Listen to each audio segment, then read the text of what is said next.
All in favor, please indicate by saying aye. Any opposed? Motion carries. Item 9 on the agenda, case SD 2021-0054. It's located at 1118 Dartmouth Street, and it's a variance for minimum lot area, lot frontage in the R1 residential zone, and has a staff recommendation to approve with conditions. Is the applicant present? Mr. Chairman, this is the one the applicant wishes to defer. Yeah. We do have opposition, though. We do have opposition. So just so you know, that the applicant's not able to be here. They've asked us to defer the case for how long, Mr. Schultz? They didn't say, so I'd say 30 days at least. And so the commission likely will not take action on this case today. So, yeah, come on up.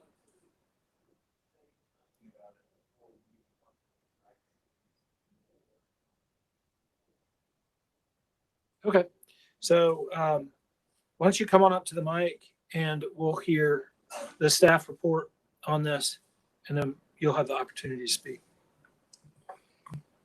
So part of the reason I wanted to make Wait, sure yes, if it's okay, let's hear from Mr. Schultz first, and then you'll have the opportunity. Okay. This is a SD 2021-54 request for minimum lot size.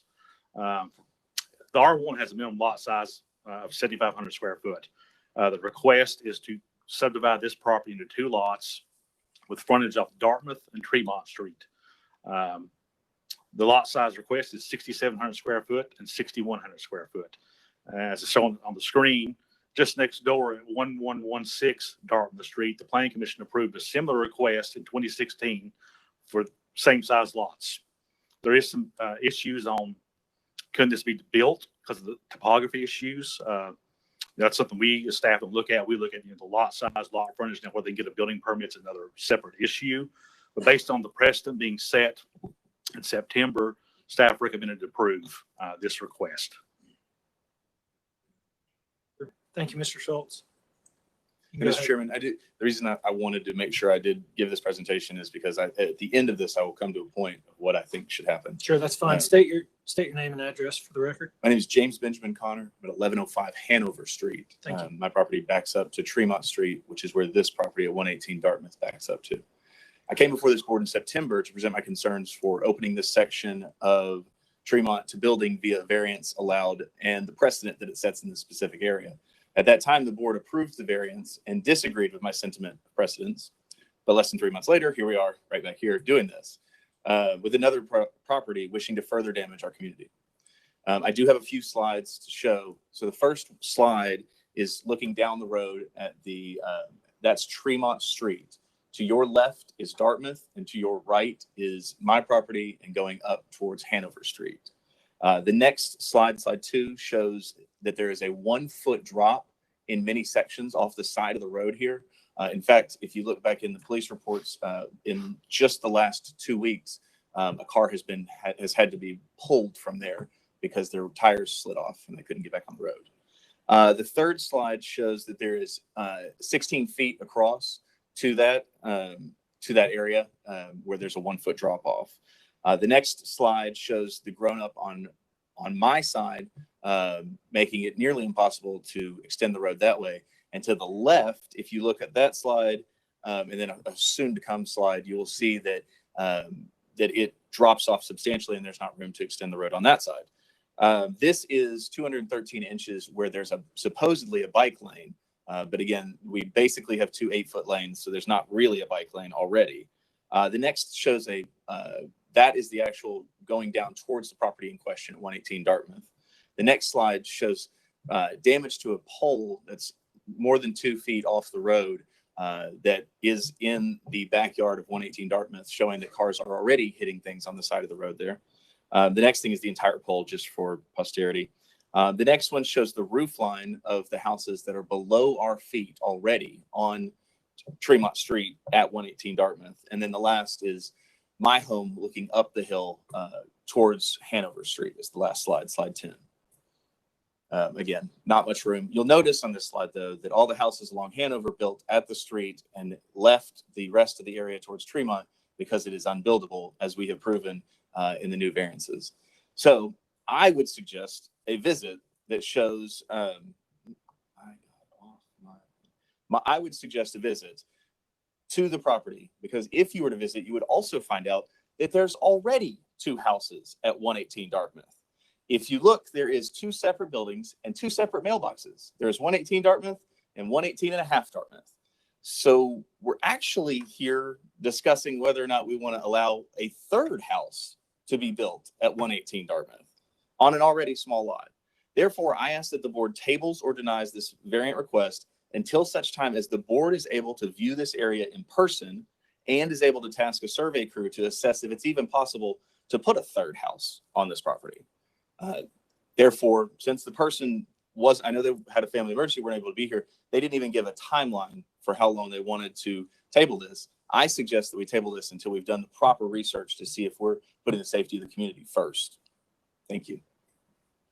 Thank you. We did. Thank you. Well, Mr. Schultz, you want to speak to how these decisions are made and how they're evaluated? Because when the opposition's asked for us to make a field trip, have, some sort of feasibility study done to see whether or not it's possible to construct a house and a handful of other things. And I just think it'd be important for him to understand how we make these decisions and what exactly we would be doing if this were approved. So maybe you can just speak to that. I can answer some of that. Yes, we look at, the topography. Are there things on this property that makes compliance with the zoning regs difficult, as spelled out in the subregs? One thing is just topography. That doesn't mean, you can build a home. There's still other things you have to go through on that, through building codes, building inspections. We're just looking at the lot and can this be subdivided based on the current rules? And if not, you have to get a variance. One of the things that we looked at was property next door, 116 Dartmouth, that was approved in September. What is different about this piece of property that we would deny this one? Precedent was set back in September when that one was approved. There are some topography issues on that. It does slope down. It is going to be challenging to get a second home on that lot. But North Chattanooga, you see it all the time where homes are built on very steep lots. And that's another issue with some of the streets in North Chattanooga. They are very narrow. Okay, thank you.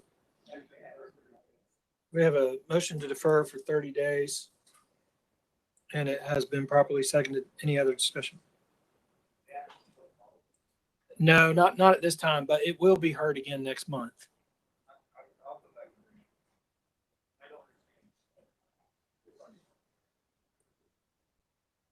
All in favor, please indicate by saying aye. Aye. Any opposed? Motion carries. Thank you.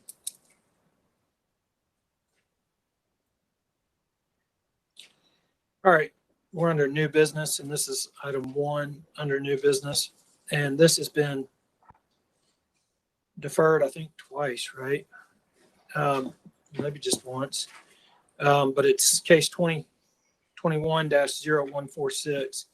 And this is located at 10444 Ottawa Georgetown Road. And it's a special permit for residential plan unit development, and it has a staff recommendation to approve with conditions. Is there any opposition present?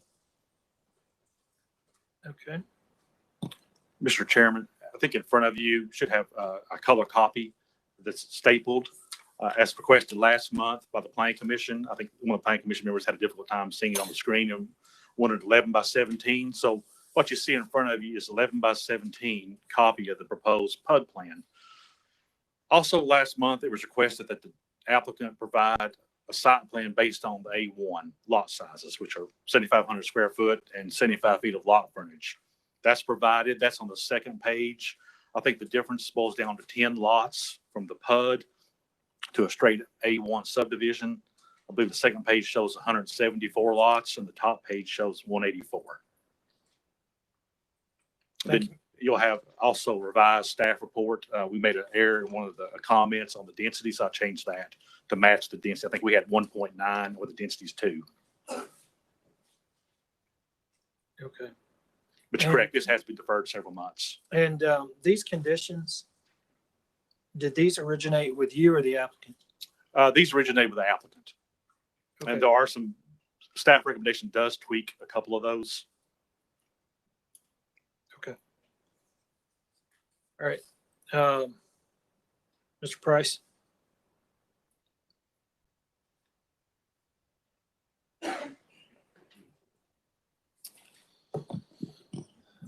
Thank you. Mike Price, MAP Engineers. So as Brian has alluded to, there are two plans before the commission this afternoon. One plan shows 174 homes. If you remember last month, there was a little bit of discussion about how many homes could actually be built on here, meeting the A1 requirements, which is 7,500 square feet minimum lot area and 60-foot minimum lot width.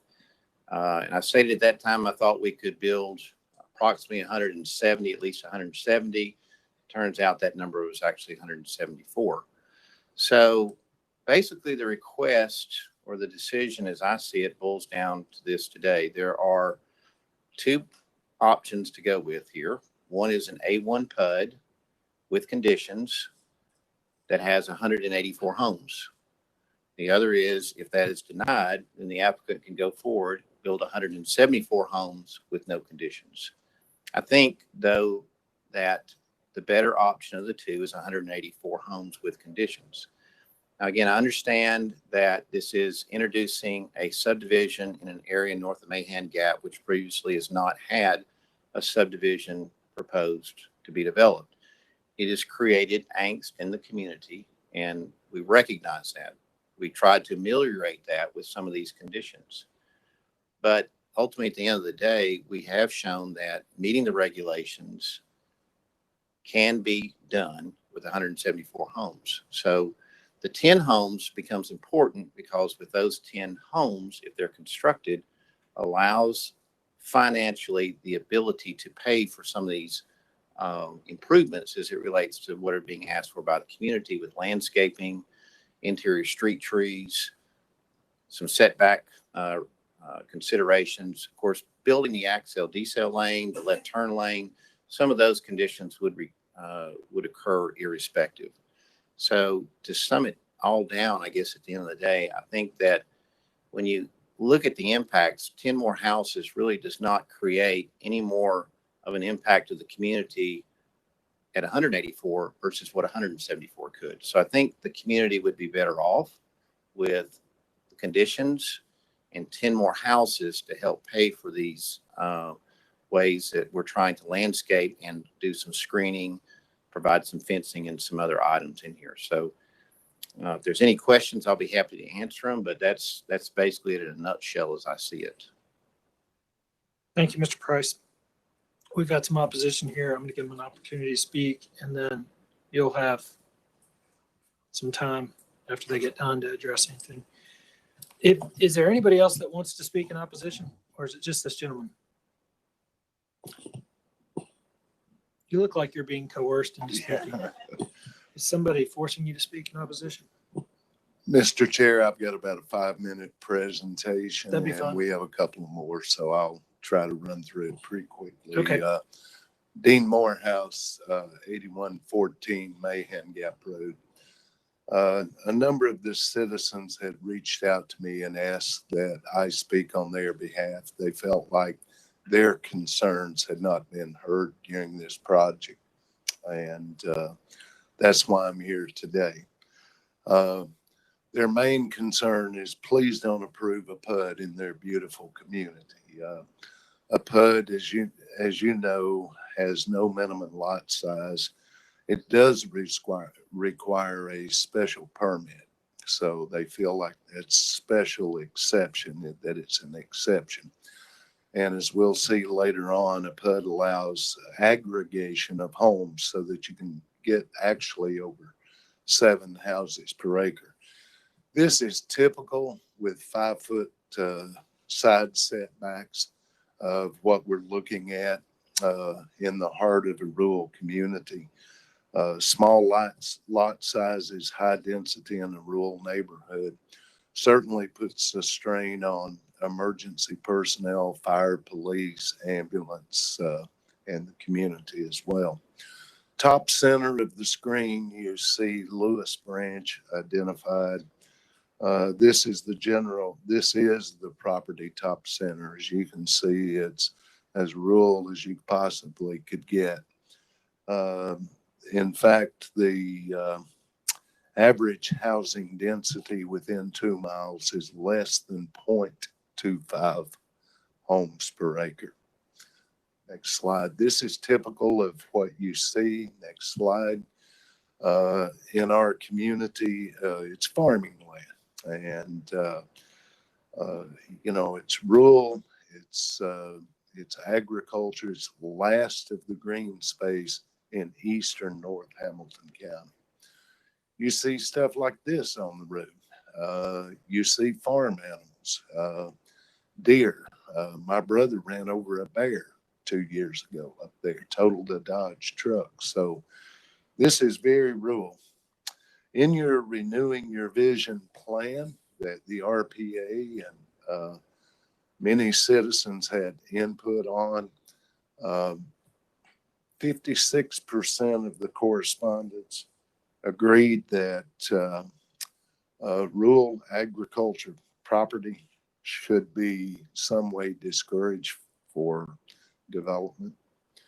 This is a map, again, in your renewing your vision plan that's oriented south to north. You can see the north end of the county, both east and west, according to this map, is in green. The center of the map is near where the compass arrow is, would be Mahan Gap.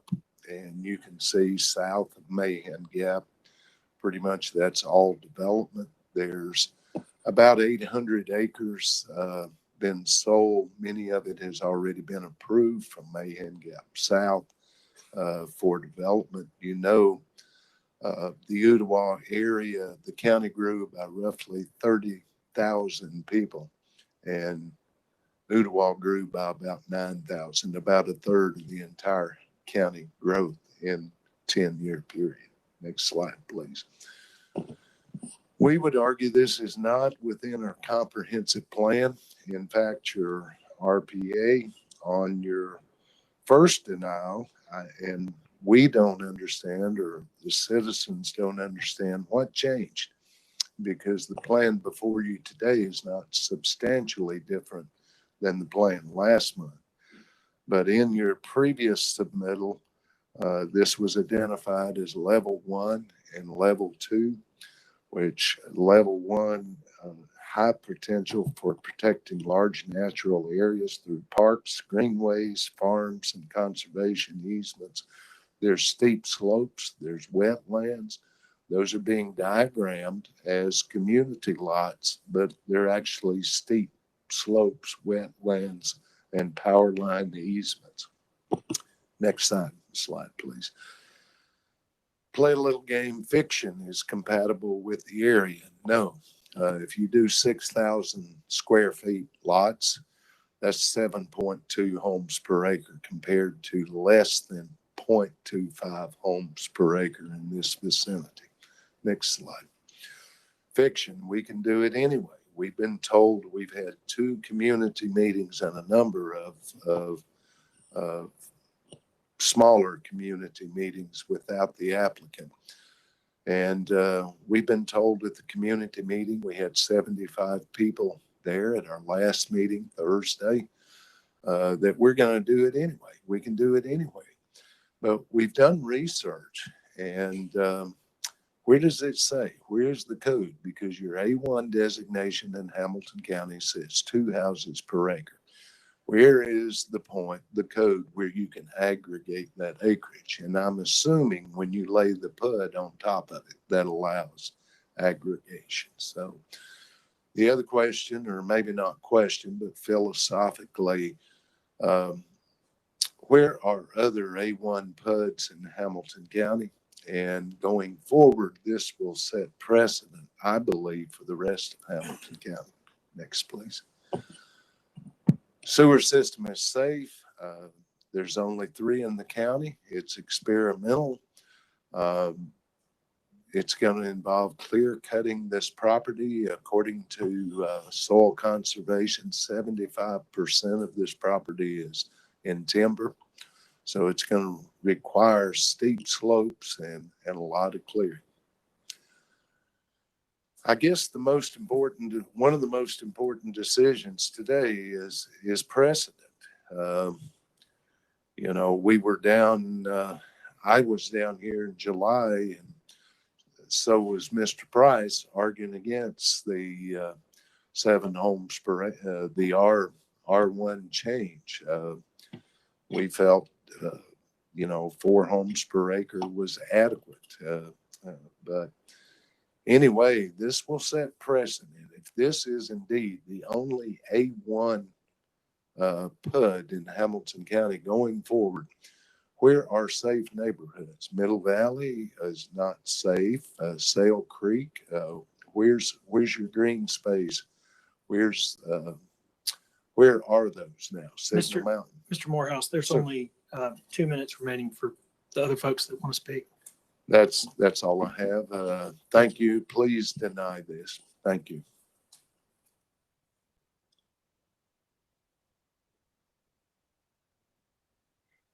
I am Robin Hickson Abel. I live at the adjoining property beside the proposed subdivision, and I wasn't prepared to speak. I can just tell you from my heart. You know, my children will be the 6th generation that this farm has been in our family. We have about 600 acres that we have fought long and hard to keep. We don't want to see this disrupt all of that. The only other thing I can speak to is at one point I heard that there was some community input. Well, there was never any community input before it happened. There was a community meeting where we were basically told, too bad, it's coming. And then there was a second meeting that said, I'm going to do this. I don't care if you like it or not. So I guess I could speak for everyone and say, we had no input. We didn't have a chance to say we don't want this here before it was happening. That's really it. We would like, you know, we're not opposed to change. We would just like some responsible change. 184 houses in our pristine farming community is not that. Thank you. Thank you, ma'am.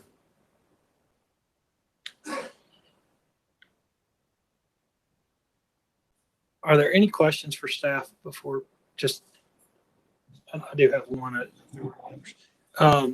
Brian, can you clarify what Mr. Morehouse was talking about in regards to the requirement that there be in an A1 2 acres per lot? What is that? That is correct. In the current A1 zone or district in the county, you can do single family dwellings at a max density of 2 dwelling units per acre. Gross. If you multiply that 92 acres by 2, that's about 184 lots by right you could do. Now, this is on. Okay, so it's the same misunderstanding that we always have. Yes. Where, I mean, just so the public knows, this is a really super common misunderstanding that it has been, it always is, and it always will be based on gross area, not developable area. Right. Not net. And every decision we've ever made and every recommendation from Planning Commission has always included the gross area, right? Yeah. And can I clarify something else too? You know, yes, 2 months ago we did have a denial, but that was also a zoning case. RPA staff had denied of the zoning case, but a deferral of the PUD until such time a PUD could come back in compliance with A1. That's what the applicant has submitted. That's why the recommendation has changed, because the R1 zoning case was withdrawn. Thank you. Just to clarify that. Commissioner Martin. Brian, I thought I understood someone to say that we don't have any A1 PUDs. Can you clarify that? We do, and I'm sorry I didn't have that with me today. I forgot, because I think I sent an Me. email like last month, maybe on the number of A1 PUDs. It was more than I thought. Do you remember, Karen? I don't remember. It was more than 20, I believe. I assumed we had just a couple, but there was more than I thought. I went back all the way to, I think, 1982, and there was a lot of PUDs, A1 PUDs. So having an A1 PUD is not a new thing in Hamilton County. No, and a lot of times the developers will go rezone to R1 because A1 allows agriculture uses, and it's 2 dwelling units per acre in the PUD. You would go R1 to remove the animal agricultural farming and to make the density go from 2 to 5. But if you look back, the precedent has been set, or it's common to have A1 PUDs. Thank you. Mr. Farmer and then Mr. Lehman. Yeah, following up on your question, Mr. Chairman, can you clarify too, what's the lot size for A1? A1 on sewer, 7,500 square foot and Okay. 60 foot of lot frontage. I may have said 75 lot frontage, but it's actually 60 on sewer. This is not on, this is a decentralized sewer system that has to be approved by TDEC, ultimately accepted by WWTA. Yeah. So those numbers may go down a little bit, depending on what happens during that review. But it's 7,500. It's considered on sewer. Mr. Lehman. Just one more thing to clarify when we're talking about differences relative to PUD.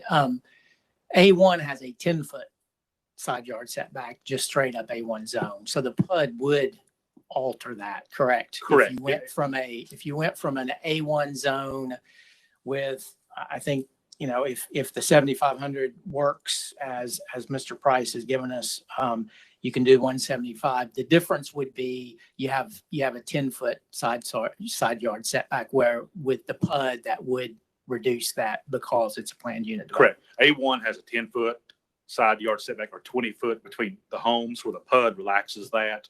We still have fire code setbacks. I think it's 5, but still you're right. I Setbacks just- is reduced. Yeah, I just wanted to make that distinction that would be a difference in the PUD. Thank you.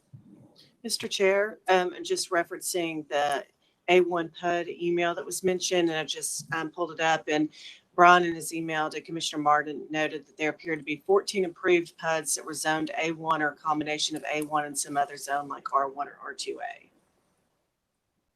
Commissioner Ledford. Thank you, Mr. Chair. Brian, when we talk about precedents in the future, if this were to go as an A1 PUD through County Commission and into existence, when it comes to Planning Commission, can you talk a little bit about the staff's recommendation if we have an existing PUD versus if there's not an existing PUD in that area? And I ask that question because I know a lot of folks who live in that area and they're struggling with a lack of plan. And I don't think what I'm hearing is not a opposition for development, but more of a strategic development plan. And I'm wondering if this PUD is enabled, what does that do for staff when the next PUD comes? Well, that's certainly one thing we look at. What has been the precedent out in this area? Has there been approved PUDs? We would look at that. Certainly, we would look at that. Okay. Again, but I think some people also feel if the PUD's denied, that means the development will not go forward. Well, based on current zoning, any development can still occur on this property. Sure. And that question I was actually going to ask to Mr. Price is, with a PUD or lack of a PUD, you can try to bluff the poker game if you want, but is the intention to move forward with development? And that would be a question for Mr. Price and representing his client. What is the other concern I have is in watching the county redistricting, this is going to be in the new District 10 as the way I read the map. So there's going to be a new commissioner in that area that folks are going to want to work with. And they have great representation now. I just want to say for the record, Dr. Highlander in the back of the room here. But this is kind of what I call a frontier with redistricting. And I have some concerns with the PUD. And some of it's timing. Some of it's timing because the redistricting, a new commissioner coming online, whoever that may be, and a vision and discussion that the folks in this area, I think, have not been heard. And so I give great pause to the precedents that it's setting right now. Mr. Juma can do whatever he wants to under A1, but I'm thinking not just at this property. I'm thinking about the future of this area and if it's strategic enough. And those are just some comments I wanted to share with staff and for the record. Thank you, Mr. Chairman. Sorry, I referenced you as Commissioner Ledford. It's I've been called worse, sir. Councilman Ledford. Thank Sorry about that earlier. It's all right, Chairman.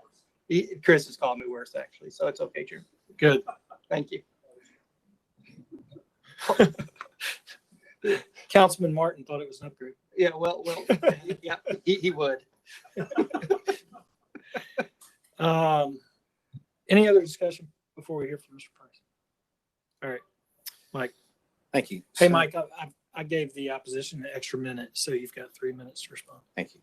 So let me just respond to a couple items. One, the picture that Mr. Morehouse presented as far as showing a R1 dense development, that's not indicative of what we are doing. We are doing a typical single-family subdivision, not with rear loaded, not with the amount of asphalt that you see there. So that picture really is not indicative of what's being proposed. As Brian has alluded to, 2 months ago, the staff recommendation was to defer or to deny. Staff recommendation today is to approve because we have changed the plan. And one of the biggest items that we heard from the community is we don't want R1. So we took R1 off the table. We responded to their concern. Now, I've been hearing some discussion about precedents. If the A1 PUD was asking for a density more than 2 units per acre, then you're setting precedents. But because we're not, and we're staying at the 2 units per acre, the precedent is set when this development goes forward. Because what will happen is you're going to have a single family subdivision in an area that presently does not have one. So precedent is set then. Don't think that the PUD sets the precedents. It's either 174, which falls below 2 units per acre, or it's 184, which does meet 2 units per acre, but still does not exceed it. So there is no precedent in the sense that a PUD versus A1 is any different. It's that you're having a subdivision in an area that currently doesn't have one. There was some discussion about fact versus fiction. At the end of the day, this is an A1, 40 acres roughly set aside as community space. It's not clear cutting out, going up the mountain. It's simply putting a subdivision in an area that currently doesn't have one. So don't let the PUD fool you or scare you into thinking that that is somehow a bad thing. To me, 10 more houses with conditions is better than 174 with none. If there's any questions, be happy to answer them. Are there any questions for Mr. Price? Mr. Payne? Yep. Is Mr. Juma going to develop this either way? That is my understanding. Yes, sir.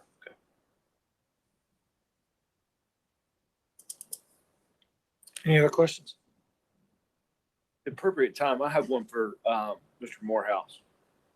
All right, Mr. Morehouse, can you come back up to the mic? Mr. Farmer? I carefully listened to everything you had to say. And you're a smart guy, and I've known you for a while. So, hearing from Brian that if it's on sewer, you can have 7,500 square foot lots.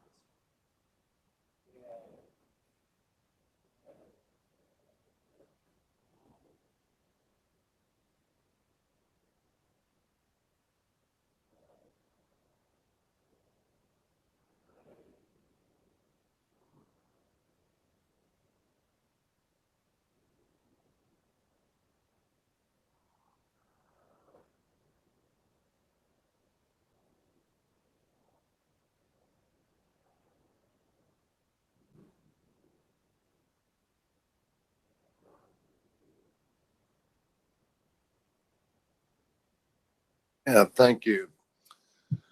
Well, the reality is when you build a house, you got to sell it. And it's not 3 miles, it's closer to 4.5 miles from any other development. So people are going to drive 4.5 more miles to fight traffic in Ottawa. Houses that close together in a rural setting, you got to be able to sell. You've got to put those conditions, and staff and I think the applicant has agreed to those conditions. Yeah, and that's admirable. But in the end, you got to build a house that will appeal to a buyer. So, thank you. Councilman Ledford. Thank you, Mr. Chair. While Mr. Morehouse is at the microphone, Mr. Morehouse, I need to ask this because I think Commissioner Payne was very point in his question. And you seem to represent the community, and I'm trying to understand that. Is the community okay with this project moving forward without any say-so or conditions, willing to do that in forsaking the PUD? I can't speak for the entire community. You know, a number of the members had asked that I express their concerns. You know, there's still a long way to go. This is just one piece of the puzzle. You know, you got to buy the land. Yeah, Mr. Price does a great job with his engineering. It's got to be approved at the RPA, RPC, County Commission. You know, the next hurdle is TDEC. They may or may not approve this. I think there's 3, as I understand, maybe more. I've missed some numbers so far. So, but I think there's at least 2 decentralized stations. And so, you know, that's the final hurdle. I mean, you approve or deny today, you know, it all boils down to whether or not the decentralized sewer is approved or not. Does that answer your question, sir? Well, kind of, because some of that's in the permitting level and beyond this body's purview. But I think the question I'm trying to get to is, does the community want to have a say-so in this development, or do they not? Because with the PUD they do, or the conditions exist. And if you've looked at the map, and you may not have seen the map today, it's almost identical, minus tremendous amounts of foliage and probably some ancillary items that aren't labeled. I'm just trying to wrap my head around, do you just want to wash your hands of it and let it go A1 and basically roll the dice, or do you want that say so? The community had asked for the front 10 lots, I think it is, to be removed or pushed back some kind of way. And Mr. Price did 7 Lakes. He did a great job there. You don't see the houses until you drive into the community. It's a great job. In this case, it's almost right on the road. I think there's a 25-foot right of way here. So people driving by are going to see the backs of these homes. And of course, Mr. Price indicated at our community meeting there would be no access from Ooltewah Georgetown Road. But still, the community is looking at the backs of those houses, even with nice fencing, 2-inch trees, etc. So those were the conditions. Those were requests from the community. So it sounds to me, forgive me, Mr. Chair, I'm really wrestling with this because I know this area and I know a lot of people who live in this area, and I want to respect their voice. And I think as an elected official, that is exactly why I'm up here. But then I also understand that if you lose that opportunity for those conditions, then you're kind of on the outside looking in. And there are other hurdles such as TDEC, and you know that goes without say down the road. But I guess I'm trying to get the feeling, you know, do you want those conditions, or do you not think those conditions are going to work, or do they? Because I'm hearing you say the community did have conditions. And I'm looking on this plan, and this might be a question for Mr. Price. With a site plan and a PUD process, the site plan is tied to the PUD. That's by law. If you build an A1, Brian, let me shift to you. If you build an A1 without this site plan is basically doesn't exist or doesn't have to exist. It's voluntary at that point. Doesn't exist. If the A1, if the PUD doesn't go through and the developer wishes to develop this as A1, he simply submits subdivision plans to this body. This site plan, in essence, goes away. Okay. And that's the other, and that's why I wanted Mr. Schultz to clarify that too, is you have control of what you see here today in form of site plan. This goes on to county commission. So, I mean, this obviously we'll make a recommendation one way or another, but is that the will and the voice of the people in this area? I think that my main concern and the voice of the people of this area, and I think you hit it on the head. There's been so much change out there. We went from a rural community to the fastest growing community in Hamilton County. Our district's now split right down the middle. The district split down Snow Hill Road. Snow Hill community no longer exists. We had pretty much conceded Mahan Gap south, just last month. The horse farm, Bayview Farms, not a single person, was opposed because it's acceptable. It's within the comprehensive growth plan. There is no plan out here. And you got to keep in mind, District 9 or 910, whatever it is now, it's a little unique. It's rural. It's large. It's rural. It's covered entirely by volunteer fire department. Those guys do an outstanding job.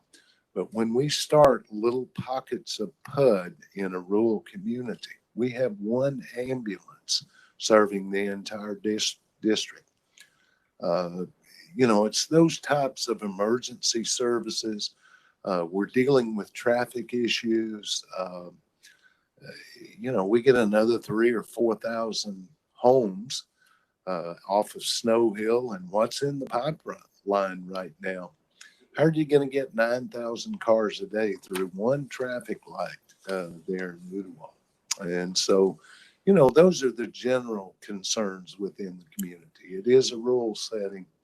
Let's work through what we've got now, and let's come up with a plan for the future. Thank you. And my last comment, Mr. Chair, is, and thank you for indulging me, is I hear every word you're saying. I promise you, I do. What we're looking at here today is a defined plan that will be law if it passes a county commission versus a community that has no say-so in what happens. They may go through and completely rework it. And that's what kind of scares me, is that we look back and we see something that happened and we go, oh, I wish we would have done what was by law, what we knew was on paper versus, and that's not a slide on Mr. Juma. I don't know Mr. Juma, but what I'm trying to say is that is the option that's on the table for us to decide today. And I just want to make sure the community is okay with knowing that if it didn't pass, you're on the outside of this property looking in, and they can do whatever they need to do, obviously per state law, county following that code. And I want to make sure that that's perfectly clear, that the site plan, and I think that was an important point to make. But it is site plan with conditions, and those are fences, buffer zones, and all of that. So, and we looked at both as a community and within our strategy meetings. There's not that much difference other than a little more yard space, and it doesn't look as urban. Let me jump in. Sure. I've got a good, couple Mr. other Thank you. commissioners that want to comment. I'd like to comment before any motions are made. But Mr. Anderson. I'll be brief, and I'm going to ask with less words what three of my colleagues have now tried to ask, and hope that I get a more direct answer. You mentioned that there are many other steps in the process. There are, but if there's not a PUD, those steps will not include the community. We need to be clear about that. They only include community voice if there's a PUD. TDEC will not have a community meeting on this sewer system. So my question is very simply, yes or no, is the community fine with giving up their voice in this process by us doing what you're asking and killing the PUD today? That's the consensus coming into the meeting. Thank you. I just wanted to make one comment on this whole conversation. Later on in the agenda, I think we've got, oh, it's actually next case on the agenda. We've got M1 to UGC. And if, I don't know who the applicant is, but if they come up and say, hey, either we get UGC or we're going to start a smelting plant, I promise we're going to start smelting here unless we get UGC. That just has a certain ring to it that just, I don't know. I mean, I just want to remind us that we're here to make the decision that we're supposed to make based on the information that we have, not on, the idea of something that isn't or could be. I mean, I know we've heard it before, and I've certainly thought it, even as a developer. Well, I can clear cut this land. I mean, I can cut down every tree on it. So you want me to clear cut it with your say or without your say? But I mean, we just need to stay hyper focused on whether or not it's PUD, if a PUD's the right thing to do, then this planning commission should approve a PUD. And if a PUD is the wrong thing to do, irregardless of what they can or cannot do with the property, we should not approve a PUD. It should be based solely on the merits of approve a PUD or don't approve a PUD. We're not approving this plan or this plan. We're just approving a PUD or not approving a PUD. And the fact that this conversation has changed to which of the two plans do you want is not really what we're here to do. It's just, is a PUD the right thing to do for this area or is it not? Mr. Payne. Well, I agree with you to a point, but I do believe this is pertinent to this particular piece of property because if the community understands that they are giving away some of the concerns that I've heard them saying, I do understand. But if you're addressing it with a PUD and you're giving up the right to do it with a PUD or without a PUD, then it's important for us to understand whether it's going to, because if it's going to be developed either way, and I understand the smelting analogy, but this is not smelting. This is a development. And if it's going to happen, in my mind, you'd rather have what's best suited for this neighborhood and what's going forward. If we have the precedent has been set, I'm understanding we've done agricultural PUDs, so if there's control that can be given to the community that won't be there otherwise, it's something that we ought to at least look at when we're doing this. Sure. Mr. Farmer. I think the answer to your question is yes. A PUD's appropriate. And I would think if we asked this group before this year started, we have this amount of conversation over an A1 PUD in the county, I bet it would have been unanimous that we would have said no. If you can develop an A1 and you can have an A1 PUD and put some controls over it, then that's even better. Motion to approve the applicant's request. We have a motion to approve and it has been properly seconded. Any discussion? All in favor, please indicate by saying aye. Any opposed? Thank you. Motion carries. Mr. Chairman, can I, staff comment, that is the applicant's conditions. Yes, with Okay. conditions. I will say one other thing. It has been said from time to time, and this is to everybody here. It has been said from time to time that we are a recommending body and the ultimate decision is made at Planning Commission or City Council. But what our commission just did was what it should do. And, nobody's going to give us a round of applause because I don't know that everybody's very happy with it.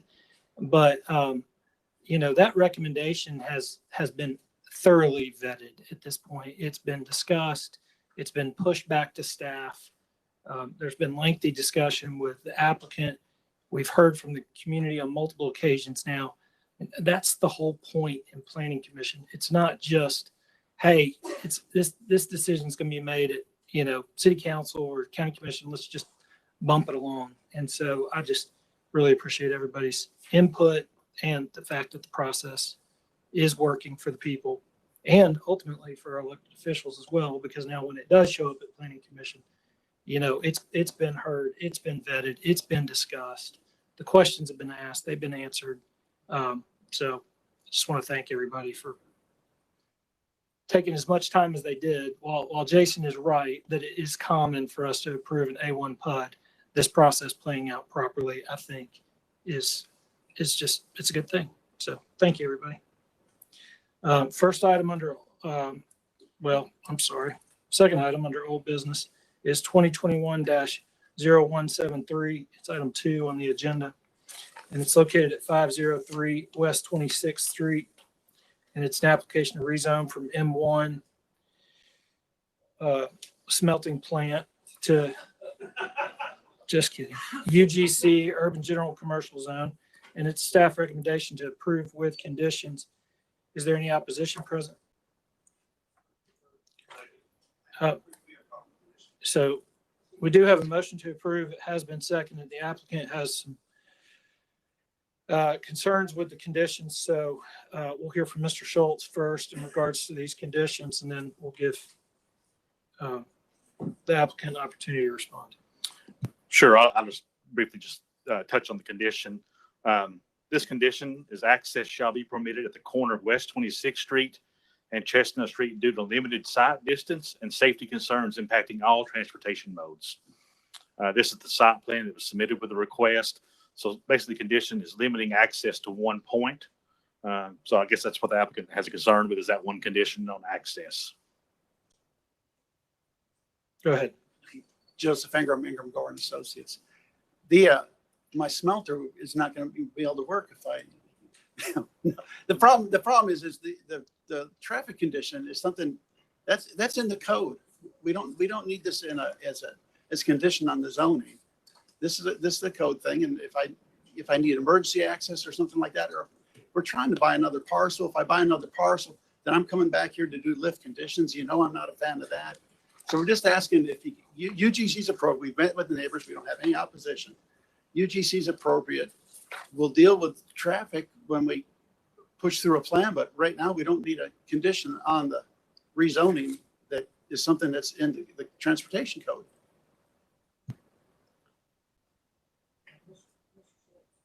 Where did that condition originate? Did that originate with CDOT or? It did. It originated with Transportation Department. Okay. They had concerns with just the tightness of that radius and just entering and out. The applicant did submit last month prior to the deferral a revised solution of making it a one-way entry only. We felt that didn't change the situation. That's why the condition still remained. I would tend to agree with the applicant. I mean, if it's going to be addressed through the permitting process, that would be like us adding conditions that they install stormwater detention or, any other subdivision regulation, and us adding it as, some sort of condition that's going to have to be, there's no doubt they're going to have to deal with that as they go through the permitting process. Councilman Lefferts. Mr. Chairman, I agree with you, which is why my motion was to approve So we do have a motion to approve without the condition. Second. without conditions, and it has been properly seconded. Any discussion? All in favor, please indicate by saying aye. Any opposed? Motion carries. Next item on the agenda, item 3 under old business, is case 2021-0183. And this is located at 6810 Connor Lane and 6800 Block Carnell Way, 2100 block at Trevor's Run. And this special permit for residential plan unit development. And then the next case, it's got the same list of addresses, and it's one of these where we're changing, where we would be altering the PUD, and so it's a request to abandon the PUD, the special permit. Both these have a staff recommendation to deny. We're going to hear both cases together. We're going to rule on them separately, so in the order that they're at on the agenda. But is there any opposition present? And then we've got the applicant present. We got staff recommending to deny. So we'll hear Mr. Schultz first. Okay. Mr. Chairman, you do have a spreadsheet in front of you that also we received from the folks who live in this PUD in support of this PUD abandonment. So the first request, the reason it's actually, in a nutshell, the reason this is before you is the PUD was approved with a second entrance. The developer now wishes to not have that second entrance. That's deemed a major change. has to go back through the whole process of adopting a new PUD. That's why you have both those in front of you today, but I'll go through these. First, again, this is a major modification to an existing PUD. Proposed use is single-family dwelling subdivision. It's approximately 12 acres in size. Number of units is 44, and that's a density of 3.56. It's located at 6810 Connor Lane, the 6800 block of Carnell Way, and 2100 block of Travers Run. It's about 275 feet to the east of Lee Highway. You can see on the screen here, Lee Highway is just to the left. This is a view of the site at Carnell Way and Travers Run. This is a view of the Carnell Way and Concord Road. This is the entrance into, this is the primary entrance into the subdivision. This is where the site distance comes into play. This is the same entrance from Carnell Way. This is looking north on Concord Road. The entrance is just to the left. You can see the site distance is a little challenging at this location. This is adjacent to the second entrance on Connor Lane. This is some commercial uses that are happening. Here's a view of the area highlighted in yellow. That's where the secondary entrance is proposed to be. That area to the south, the car lot or storage, that's the C2 zone that's sitting there. This is the original PUD plan that was approved with this development. You see there's two entrances, one to the north and one to the southeast. At that time, same number of acres. The number of units were 53 and the density is 4.32. So the density did go down, but really what we're talking about today is that second entrance, should that be required. Again, you can see here the number of units went down from 53 to 44, same number of acres. The density did go down from 4.3 to 3.5. Again, we're really talking about that secondary entrance.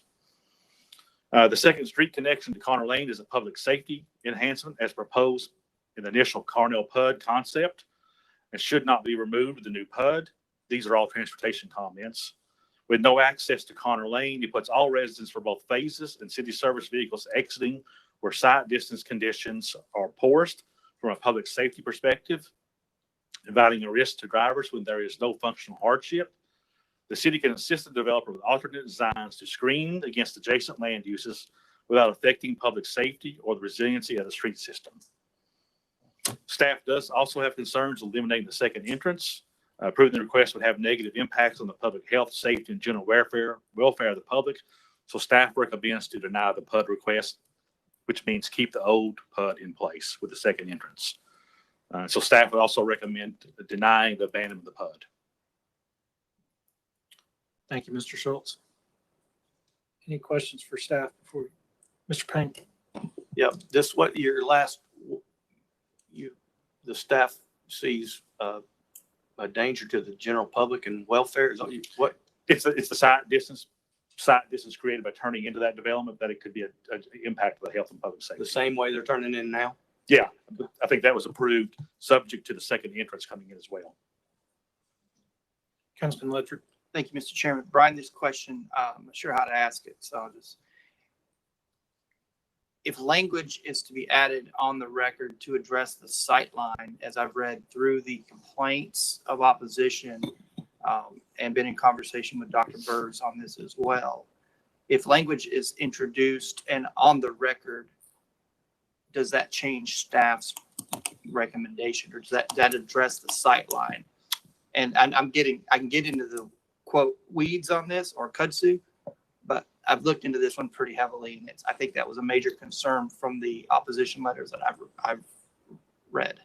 We have not seen those opposition letters. The only thing we did see was from people in support who lived in that subdivision, who basically are saying they have no issue with side distance. Okay. They don't want the connection, but this is more of a transportation issue that I think we as planners, I can't answer that. Okay.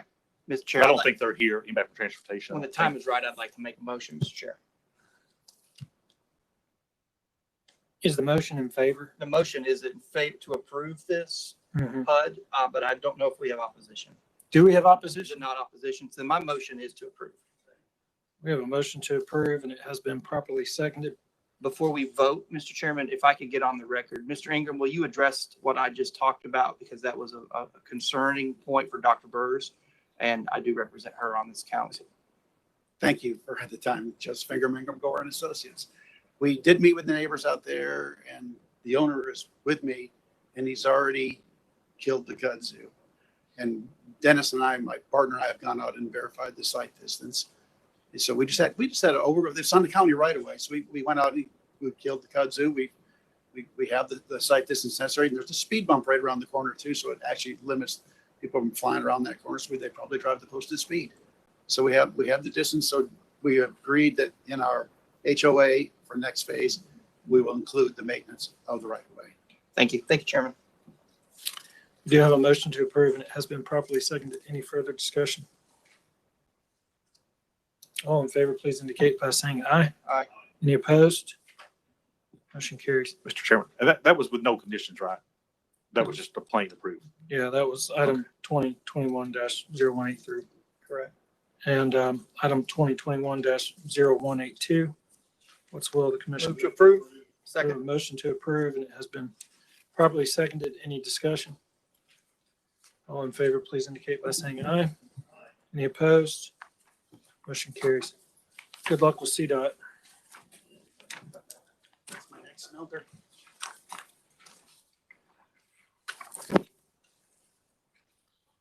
Next case on the agenda is item 5 under old business. And this is case 2021-0184.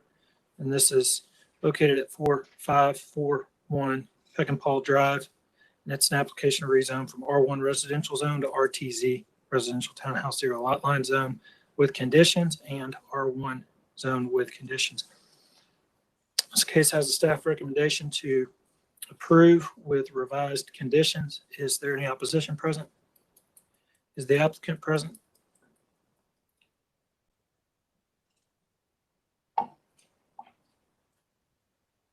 Mr. Price, go ahead. Thank you. So from last month, there were members in the audience who were in opposition. We had a neighborhood meeting, and out of that meeting, we discussed the project, and basically the consensus of the people there where they were in favor of a single family subdivision. The only change that I would ask is it relates to the staff recommendations is item number 3, where it states a 20-foot type B landscape buffer be installed along the southern property line. Given that essentially it's single family to single family, that seems a little onerous. So what we would propose instead is if you pull up the site plan, please, Brian.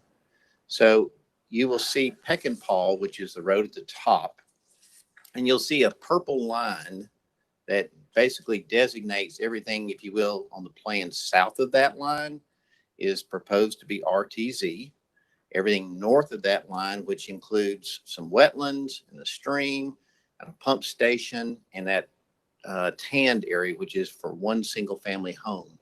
So what we would ask is that the outer boundary on the south side of that purple line, which would then be the west property line, which is where the cul-de-sac ends, along the south property line, which is along the bottom of the sheet, and then the right side going up the page from the southern property line to where that purple line is, that instead it would be a 10-foot landscape buffer with minimum 2-inch caliper trees planted at 25 feet on center.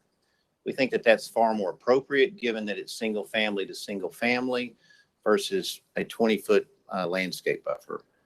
You still are getting some additional trees and some screening, but it's, I think, more appropriate for single family to single family homes. Yeah, Mr. Schultz, when that condition, just in regards to the screening, is that just simply based on the density change? No, it was looking at trying to make those lots compatible. These lots that are on this new development are a little bit smaller. The lots outside was larger, trying to make that compatibility, screening, more of a transition, if you will, from the smaller lots to the existing larger lots outside this development. That was the intent behind the 20-foot landscape.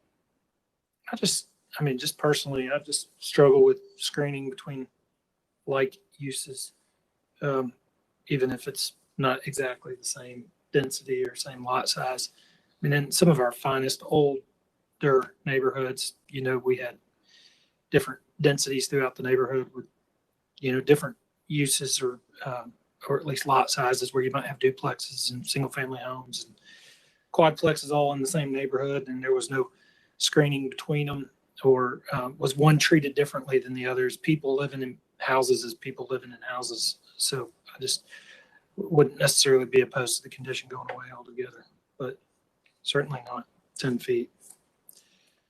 Is there anything else, Mr. Price? Councilman Ledford? Thank you, Mr. Chair. Mr. Price, that 20-foot buffer, condition number 3, was that a specific item mentioned in the community meeting that came out of that, or is that strictly from staff? That came from staff. I would also point out that typically between RTZ and R1, it's only a 10-foot buffer.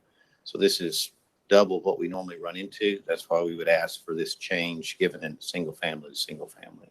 So in conditions 1 and 2, you would be okay with. 3, how would you phrase that? A proposed 10-foot landscape buffer with a minimum 2-inch caliper tree planted at 25 feet on center from the southern right-of-way of Peckinpah Drive along the western and southern boundary of the development and along the eastern boundary where RTZ zoning is being requested. I'm glad you said that and I didn't. Did you get that at all, Brian? We got on recording. Okay. And Emily and Cass are taking good I notes make for the me. motion with that amended condition number 3 to approve. We do have a motion. It has been properly seconded. Any discussion? All in favor, please indicate by saying aye. Aye. Any opposed? Motion carries. Thank you very much. Thank you, Mr. Price. First item on the agenda under new business is case 2021-0191. And this is located at 7531 Pinewood Drive. And it's a application for special permit for a planned unit development and has a staff recommendation to approve. Is there any opposition present? Move to approve, Chairman. We do have a motion to approve. It has been properly seconded. Mr. Schultz? Yeah, it just occurred to me that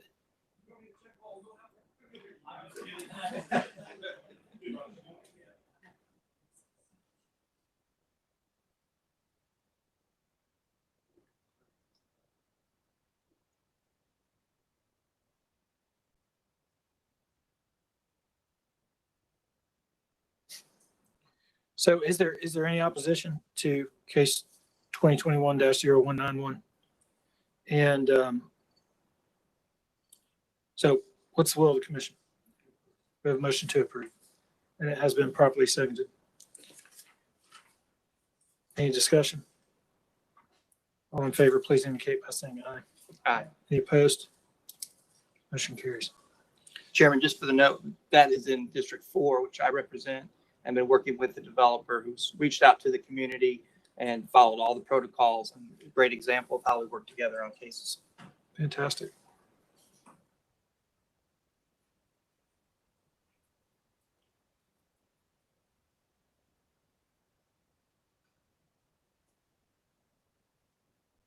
Mr. Schultz, when these folks are coming in from outside the room, and were they able to hear the opening comments in regards to how They were not. we were on the meeting? They were not. Okay. So for those of you who are just now joining us, we're moving through these cases. Of course, y'all been sitting out there, so maybe it doesn't feel like we're moving quick enough, but follow along close in the agenda so that you know where we're at. In each case, I'll ask if there's any opposition present. If you're here and you wish to speak in regards to the case that we're hearing, raise your hand so that I can see that you're here in opposition. Opposition has a total of 9 minutes to speak. Staff has 7 minutes on the front end, and then 2 minutes after we hear from opposition. When you come up to the mic, state your name and address for the record. If there's multiple people in opposition, then from time to time I do have to interrupt people because, we want to make sure we hear from everybody that wants to speak, and there's only 9 minutes for opposition. Next case on the agenda is case 2021-0192, and this is 2003, 5, 7, and 9 on Bailey Avenue. And this is an application to rezone from R3 MD to UGC Urban General Commercial Zone.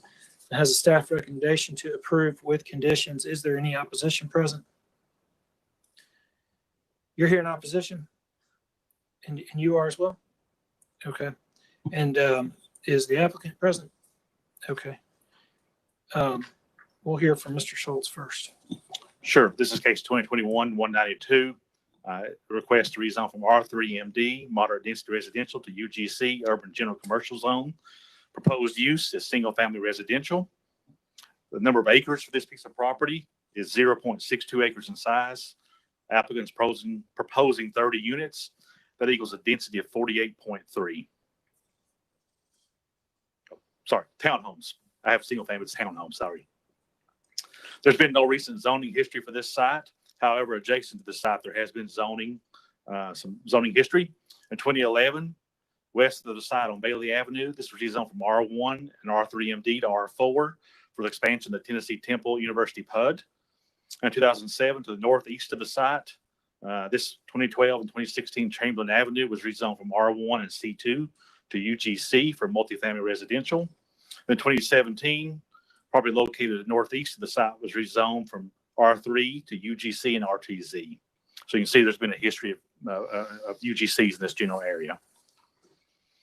This is a vacant piece of property. To the north is residential, to the south is institutional, and to the east is residential, and to the west is residential. This is a picture of the site. As you can see, it's vacant. Another view of the site.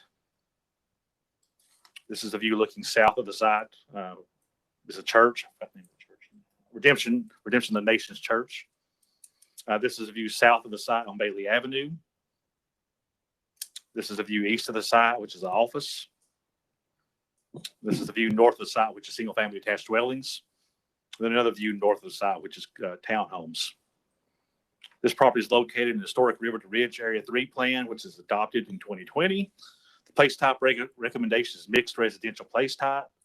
Primary uses include 2 to 6 unit living, attached, cottage courts, courtyard apartments, townhomes, and condos. So a 3-story multifamily residential dwellings with rear parking is compatible with the plan recommendations of the Area 3 plan. The request for staff comments, the request is compatible with the Area 3 plan. Request is compatible with adjacent land uses and development form. Staff recommends the conditions to ensure compatibility with adjacent single-family detached dwellings. So staff recommends approve with 2 conditions: residential uses only, maximum building height of 3 stories. Thank you, Mr. Schultz. We'll hear from the applicant first. Good afternoon, Justin Turson, Chattanooga Neighborhood Enterprises, 1500 Chestnut Street.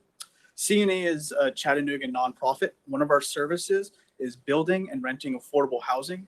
We're requesting a rezone property along Bailey Avenue from R3MD to UGC. Our intention is to build a 3-story, 30-unit apartment building. This falls in line with the Area 3 Historic River to Ridge plan. It's located on a designated A street. It's on the number 4 bus line. It's along a separated bike lane and is within walking distance of several commercial corridors. This site is across from the Redemption of the Nations large church and between their parking and the Boys and Girls Club. We met with the neighborhood association about the project and knocked on doors for all the abutting residential units. While most did not have a major issue with the development, there were concerns about parking and the building form. While we do meet the parking requirements in UGC, we are hoping to work out some additional parking with our neighbors. In addition, we are still working on the design of the building to look more in character with the community. UGC would allow us also to keep the building closer to Bailey and have the parking put to the rear off the alley. I want to make clear that our intention for the site is not to go above 3 stories. In fact, parking requirements in UGC would prohibit us from any additional units to go above 3 stories. In addition, we have no plans for any commercial uses on this project, but we do have concerns with the conditions proposed in terms of precedence. In order to preserve lower density development in the heart of these communities, it seems counterintuitive to restrict the density where it is allowed with height restrictions. To gain a fuller use of our mass transit system, bike lanes, and provide services to the community, this road would be a great location for neighborhood services businesses. The Area 3 plan recommends businesses as well. Limiting out all commercial uses negates this. Perhaps there are certain commercial uses that should be restricted, but not all. This is our way of saying that we'd like you to think carefully about whether or not to add a height restriction and potentially changing the condition for commercial to the same that you provided in 2017 on a UGC project, which was no auto-oriented uses or self-service storage facilities, instead of recommending removal of all commercial uses, which sets a precedence for UGC zones along Bailey Avenue. I'm happy to take any questions y'all might have. Thank you. Are there any questions? You do have questions? Oh, of course. Okay. Well, I knew Councilman Ledford would. It's a given. Yes. Okay. Well, I just didn't catch the head nod. Sorry. This glass makes it hard. Councilman Ledford and then Mr. Payne, did you have something? I do. This question. Okay. Thank you, Mr. Chairman. Mr. Tierson, the R3MD is limited to 3 stories?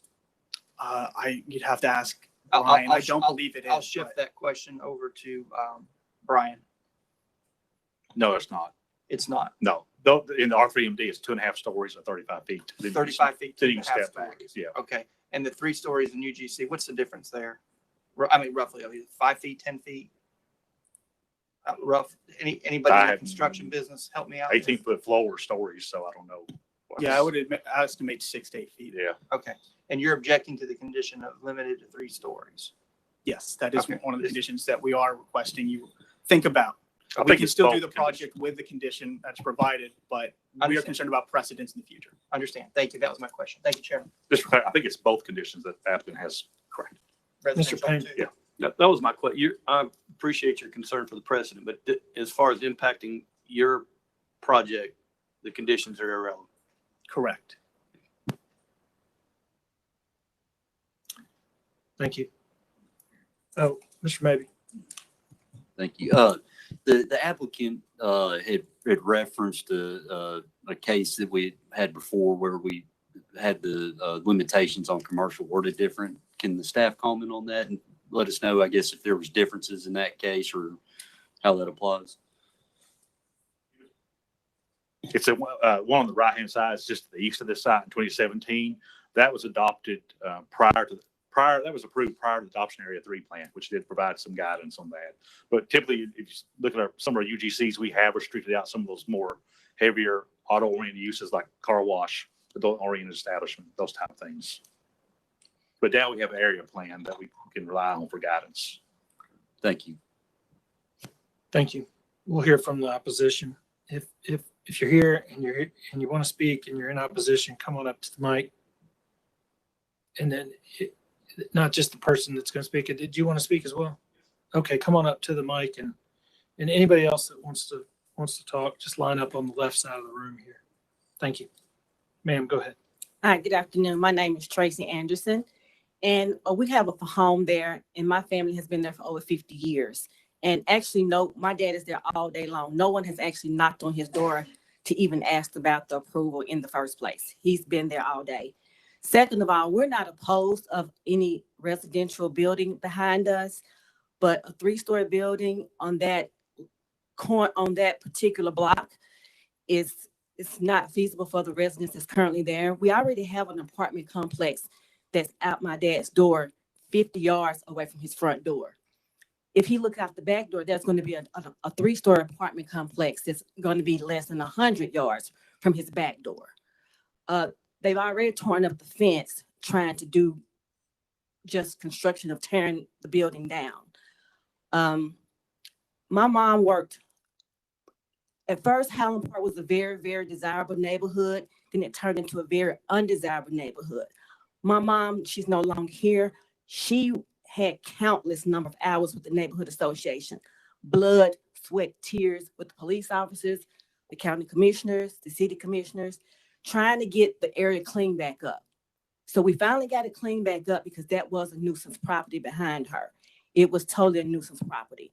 So she's worked to get, now once CNE sell this property in 5 years, 10 years, we're going to be back to the same situation. There's apartment complexes all around that area. What about a single family homes, some duplexes, a quadplex, but 30 apartments on that block, and we already have 20 on the corner in the same area block. That's just not feasible for the ones that's already there.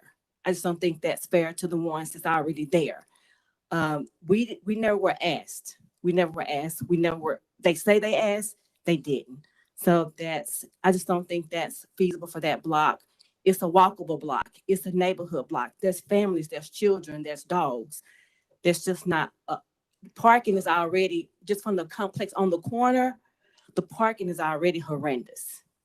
It's already horrendous. So a complex in the back, he said he was gonna provide parking for the complex on the corner. They didn't, not enough.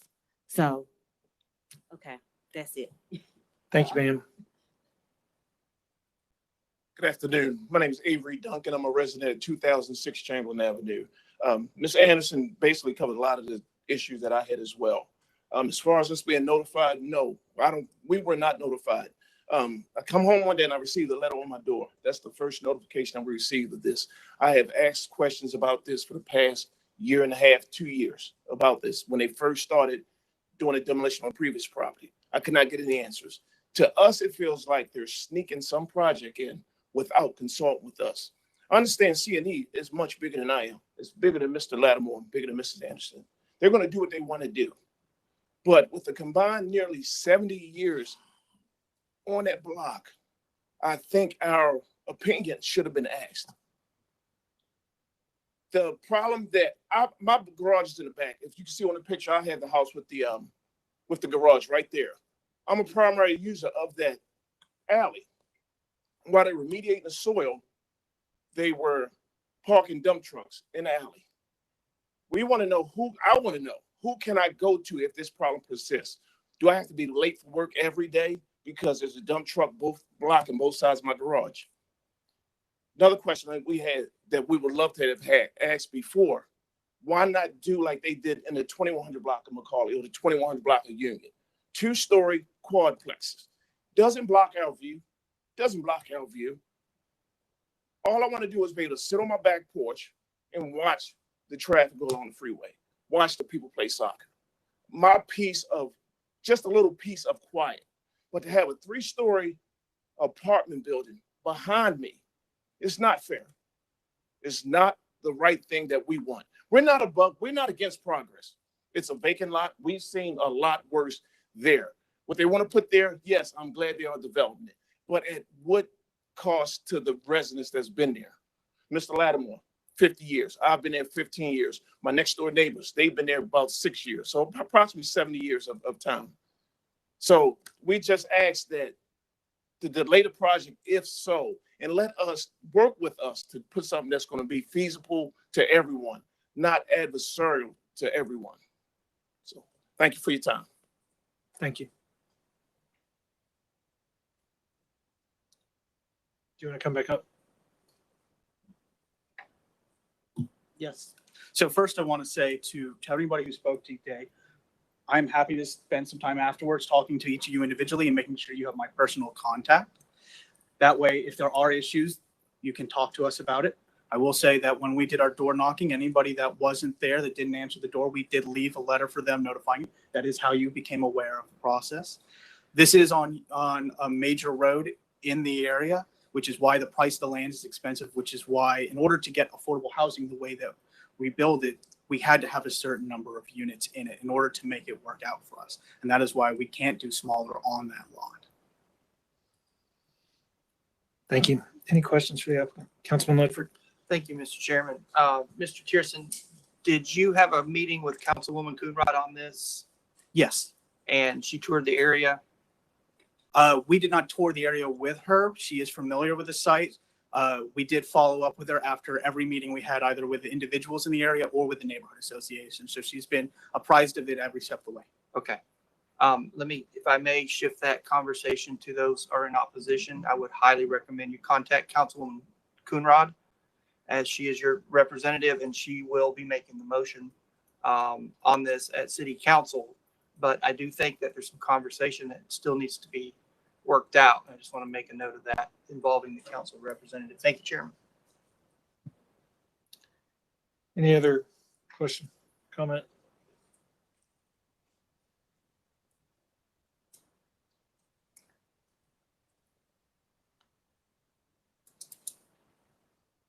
What's the will of the commission?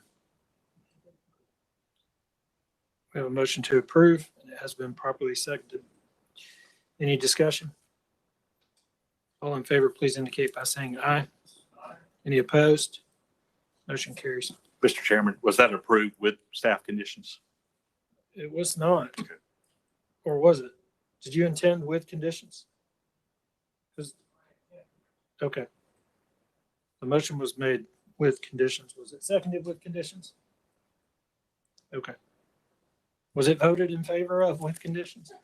Okay. Because the applicant had asked for the conditions to come off, just to be clear.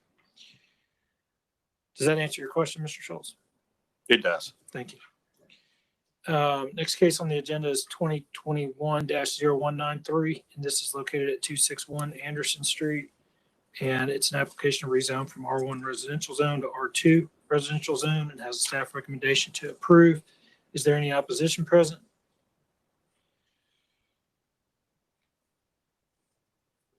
We have a motion to approve, and it has been properly seconded. Any discussion? All in favor, please indicate by saying aye. Any opposed? Motion carries. Next case on the agenda is case 2021-0194, and this is located at 1861 Coyote Trail. And it's an application for a special permit for short-term vacation rental and has a staff recommendation to approve. Is there any opposition present? We're going to check, Mr. Chairman, make sure everybody's in the room for this next couple cases.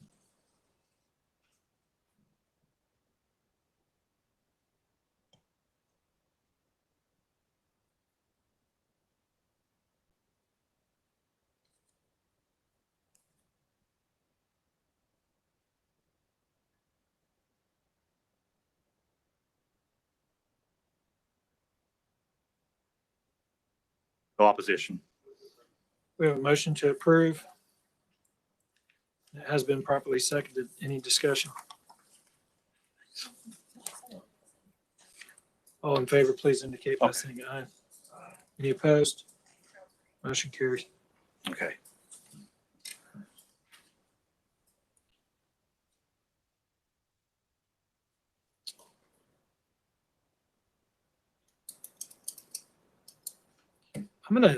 I've got to run, so I'm afraid this case could go on for a minute because we've got this complicated recommendation from staff. So I'm going to turn the meeting over to Vice Chairman Lehman.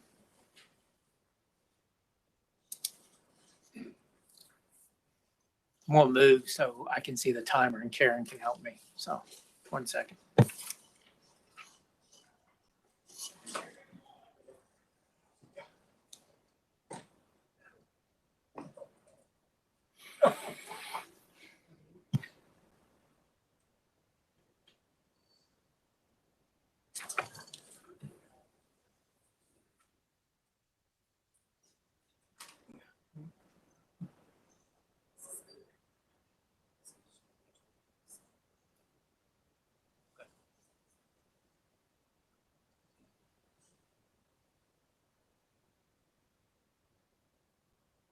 Give just a minute for, well, actually,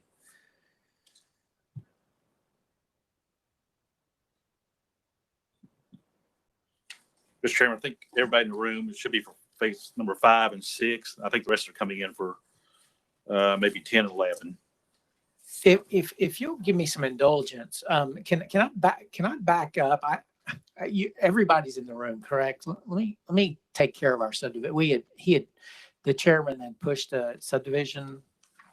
Well, I tell you what, let me just keep with the agenda. We'll hit it at the end. Okay, we have in front of us case number 2021-0195, which is 1406, 1412, and 1414 Morris Hill Road. The city of Chattanooga gets to rezone from R1 residential zone and R2 residential zone to C2 commercial. Has a staff recommendation to deny the C2 and approve RTZ. Is the applicant here? Okay. And I'm assuming you're gonna, I'm assuming you need the C2. You'd like to, if you could, I mean, yeah, come over here. Well, Let me go through the presentation. Yeah, let Mr. Schultz start with the presentation, then you'll have an opportunity. But you are the applicant, correct? Is there any opposition to this case in the room? Okay, thank you. Mr. Schultz. Okay, sure. This is 2021-195 for 1406, 1412, and 1414 Morris Hill Road.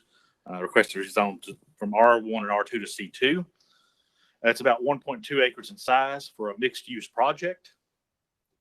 There is no zoning history on this piece of property. However, there is some history nearby on East Brainerd Road.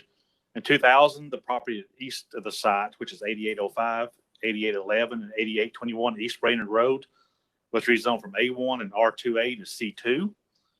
Also in 2000, property located in 8700 block of East Brainerd Road was rezoned from R1 to C2 with conditions. Then again in 2000, property at 8724 East Brainerd Road was rezoned from R2A to C2, subject to approval case 129. This property has a single-family dwelling on it and vacant property. To the north on Morris Hill Road is single-family detached. To the east on East Brainerd Road is vacant land and single-family. To the south, immediately abutting this property is commercial. If you go across East Brainerd Road, you have commercial shopping center and single-family detached dwellings. To the southeast is single-family detached dwellings. And then to the west is institutional, a church. Then further west of that church are single-family attached and detached dwellings. This is a picture of the home that's on the site. Another view of the site. This is a view looking north into the site. Morris Hill is just to your left. This is a view south of the site, the existing church. This is a view east, looking towards East Brainerd Road. The site's just behind this picture. This is a view east of the site, the commercial zoning at the corner of East Brainerd and Morris Hill. And this is the view west of the site, which is a single-family dwelling. The site's just beyond those trees. And this is a view looking south towards East Brainerd Road. The site's just on your left-hand side. This is a view looking north. This is an East Brainerd Corridor Community Plan, which was adopted in 2003. That community plan recommends medium-density residential, which is intended for two-family dwellings, duplexes, and townhomes, with a density of 5 to 8 dwelling units per acre. The proposed townhouses are compatible with the plan recommendations. However, the commercial, as requested, is not compatible with the plan recommendation. Staff recommends the RTZ zone to allow the proposed townhomes to be constructed on the site in order to meet the plan goals. This property is located in the floodplain, flood hazard area, as you can see on the screen. The property is highlighted in the red. So staff comments, the request is partially compatible with adopted land use plan, adjacent land uses and development form. Approving C2 at this location will set the precedent for future requests and will introduce commercial uses further north along Morris Hill Road and would not be compatible with adjacent single-family attached dwellings north on Morris Hill Road. Staff recommends to rezone the RTZ zone for a portion of the site as shown on the attached map, which I'll show in just a second, because that portion will meet the plan goals of medium-density residential and is compatible with adjacent land uses and development form found along Morris Hill Road. So staff recommends to deny the C2 and approve RTZ in part. So basically on the screen here, what you're seeing, the area highlighted in red is what staff has recommended to rezone to RTZ. Everything else is to recommended to remain as zoned. So staff recommends to deny the request but approve RTZ in part. Thank you, Ms. Schultz. Any questions for staff? Councilman Ledford. So thank you, Mr. Chairman. This is in my district, in District 4, and as right across the street from where I live. I've been watching this property for about 16 years. And I agree with staff on the commercial C2 zoning. I think it would set a pretty bad precedence. I would like to hear from the applicant because I have been very entrenched in this conversation with what goes here. And I think we actually have a better option. And I'd like to hear a little bit more from Mr. Davis, if I may, Chairman. Sure. Any other questions for staff? Okay. And then I'll yield the floor and then make a motion Sure. when I move through. Yeah, if you could give your name and address, and you've got 7 minutes. I am Charles Davis, 315 Bass Road, Chattanooga 37421. We are looking to have the property rezoned from residential zoning to a commercial zoning, and we are open to a different, better zone for this particular property because we are looking to put in a commercial neighborhood lifestyle center, open air, surrounded by a green space for the community. So we are open to suggestions as well. So, Mr. Davis, if I may, Mr. Chair. Go ahead, Councilman. Thank you, sir. Like I said, I've been watching this property for a long time and talking with Mr. Davis. This might be a little outside of the norm or comfort zone for staff, but recently we introduced UGC to District 4, and staff worked with us and it was phenomenal. And it was exciting and it offered a mixed use environment, which puts the buildings a little bit closer to the road with parking on the interior and allows for flexibility. I'm willing to roll that dice and take the UGC zoning as far out into this district because I believe in its properties that will provide a really, really good and sound product, because what we're trying to build along that corridor is walkable neighborhoods or businesses where people can go and enjoy. And I think that is part of the plan, which would include sidewalks, the landscaping, the lighting. The only thing that I'm going to put a condition on, Mr. Davis, if you would agree to, is I'm going to limit your restrict the height to 2 stories. I think given the surrounding areas, that would be appropriate. And if that's okay with you and you think that is applicable, I'm going to make the motion for UGC with a condition to limit to 2 stories. Yeah, so I have looked at the UGC zoning and thumb through all of this. I think we'd be okay with the 2 stories. The only thing that concerns me is the open air section in the UGC, which is open air markets.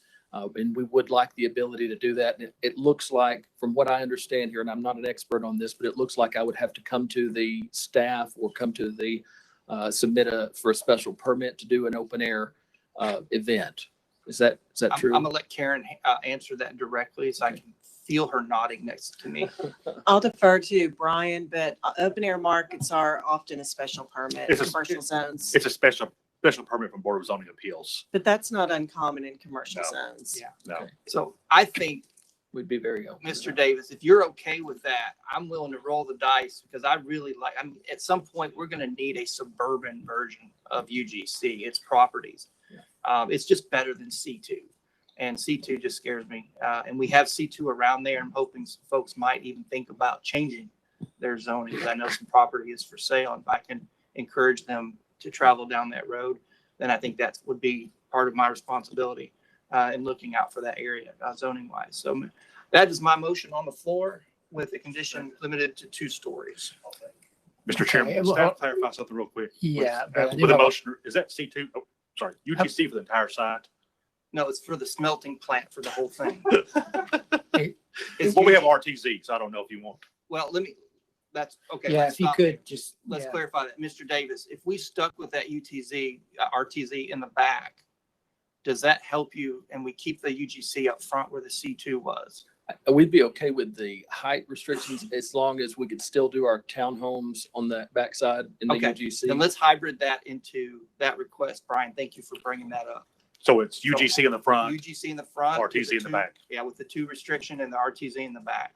And the condition is height of 2 stories. That is correct, sir. And have a second. I want to clarify, the 2 stories is only for the UGC only. No That is conditions correct. RTZ. Yes, sir. Thank you. Okay, so we have a motion to approve, instead of the C2, approve UGC with a height limit condition of 2 stories and approve the RTZ in the back, or I'm assuming that area, linear area east. That is And correct. I that think was- Mr. Farmer had his. Okay, we're under discussion with a motion, so go ahead, Mr. Farmer. Okay, Councilman Lepter, is there, I agree with you 100%, right? But is there a way that you can, that you can address this request that does not require a stop at Boza here today? And if that answer is no, the answer is no. I would concur with you 100% because I understand the complexities when we go to Boza. But I think that decision, will that be made, Brian, if they decide to do an open If they air? decide to do that, that is not like a variance. This is a special permit. So I can't condition an open No. air. Is that what you're going for, Mr. Farmer? I think you know where I'm headed, but Yeah. I'm just asking the question, is there any way to craft what we're doing here today that we know we could avoid a stop? Yeah. And that's just not going to happen. And No, that's a like a great use question. variance. That's almost like a use variance, if you will. The only way to ever fix that would be amend UGC to make those type uses by right. And just to note that the Board of Appeals does variances that have to meet state law in appeals, and then special permits for uses that just need a little extra review in that zone. So there's kind of a distinction there of, it's not the same as getting a variance that are a little bit more restrictive. Very good. And before we vote, Mr. Chairman, I just want to, Mr. Davis, thank you for working with me personally on this, but also listening to what I had to say because I live near there. I've heard what dozens and dozens of residents. I think you've got the right idea, and I'm really excited to see it go UGC versus C2, where I think we have a lot more restrictions and we're going to get a much better quality product. So I appreciate you working with me, sir. Oh, absolutely. Thank you, Mr. Ledford. I appreciate it. My wife and I own a business in the area, and it'll be a great transition. So I appreciate that. I've seen what you've done in our area, and you do a very Class A job, sir. Thank you. I appreciate it. Okay, we have a motion to approve UGC with a condition and to approve RTZ in the back or to the east, and it has been seconded. Any more discussion? All those in favor say aye. Aye. Any opposed? Motion carries. Thank you, Mr. Davis. Thank you.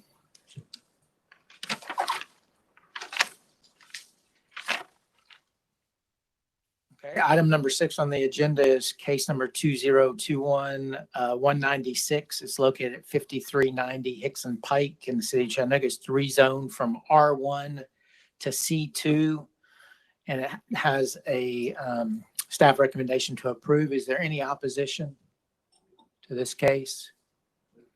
Okay, I have a motion to approve. It has been properly seconded. Any discussion on the motion? All those in favor say aye. Aye. Any opposed? Motion carries. Item number 7 is a mandatory referral 2021-1. Mr. Chairman, I believe this is the one Chairman Collier wanted to move to the end of the meeting, but he's gone. I don't know if y'all want to go ahead and address these or. I'll jump it and I'll come back to both of these since he did make that declaration. So let me come back to that one. Let me read number 8 on the agenda. Case 2021-198, which is located at 6514 Stonington Drive. It's a special permit for a short-term vacation rental. As a staff recommendation to approve, is there any opposition? You're the applicant, I'm assuming? Oh, you're the applicant. Okay. You are opposition or you're not opposition? No. Okay. Do we want to hear this case or is there a motion? Okay, thank you. Motion to approve has been appropriately seconded. Any discussion on the motion? All those in favor say aye. Any opposed? Motion carries. Case number 2021-199, which is located at 1808 Udawal Ringo Road. It's a rezoning from R2 residential zone to C2 local business commercial district. As a staff recommendation to approve with conditions. Is there any opposition to this case? Is the applicant present? Mr. Chairman, I believe the applicant may want to clarify the wording of the condition. Okay. I believe that's. Okay. I think If you it's could all true. come forward, Mr. Berry. So you just asking for some clarification. If you want to do that real quick, we won't go through the whole staff presentation. We had a neighborhood meeting. I've been working with Commissioner Smedley. Go ahead and give your name and company. Benjamin Berry with Berry Engineers, Thank you. representing the applicant. We've been working closely with Commissioner Smedley to draft some conditions. She wanted to see some additional conditions from what the staff had recommended, and then a minor modification to the permitted uses that they had recommended. I've got hard copies here. I'll pass them out, but they're pretty simple, so I'll read them while this is being passed out in the essence of time. Yeah, if you'll read those, and these are in addition to the staff recommendation conditions. Is that right, Mr. Schultz?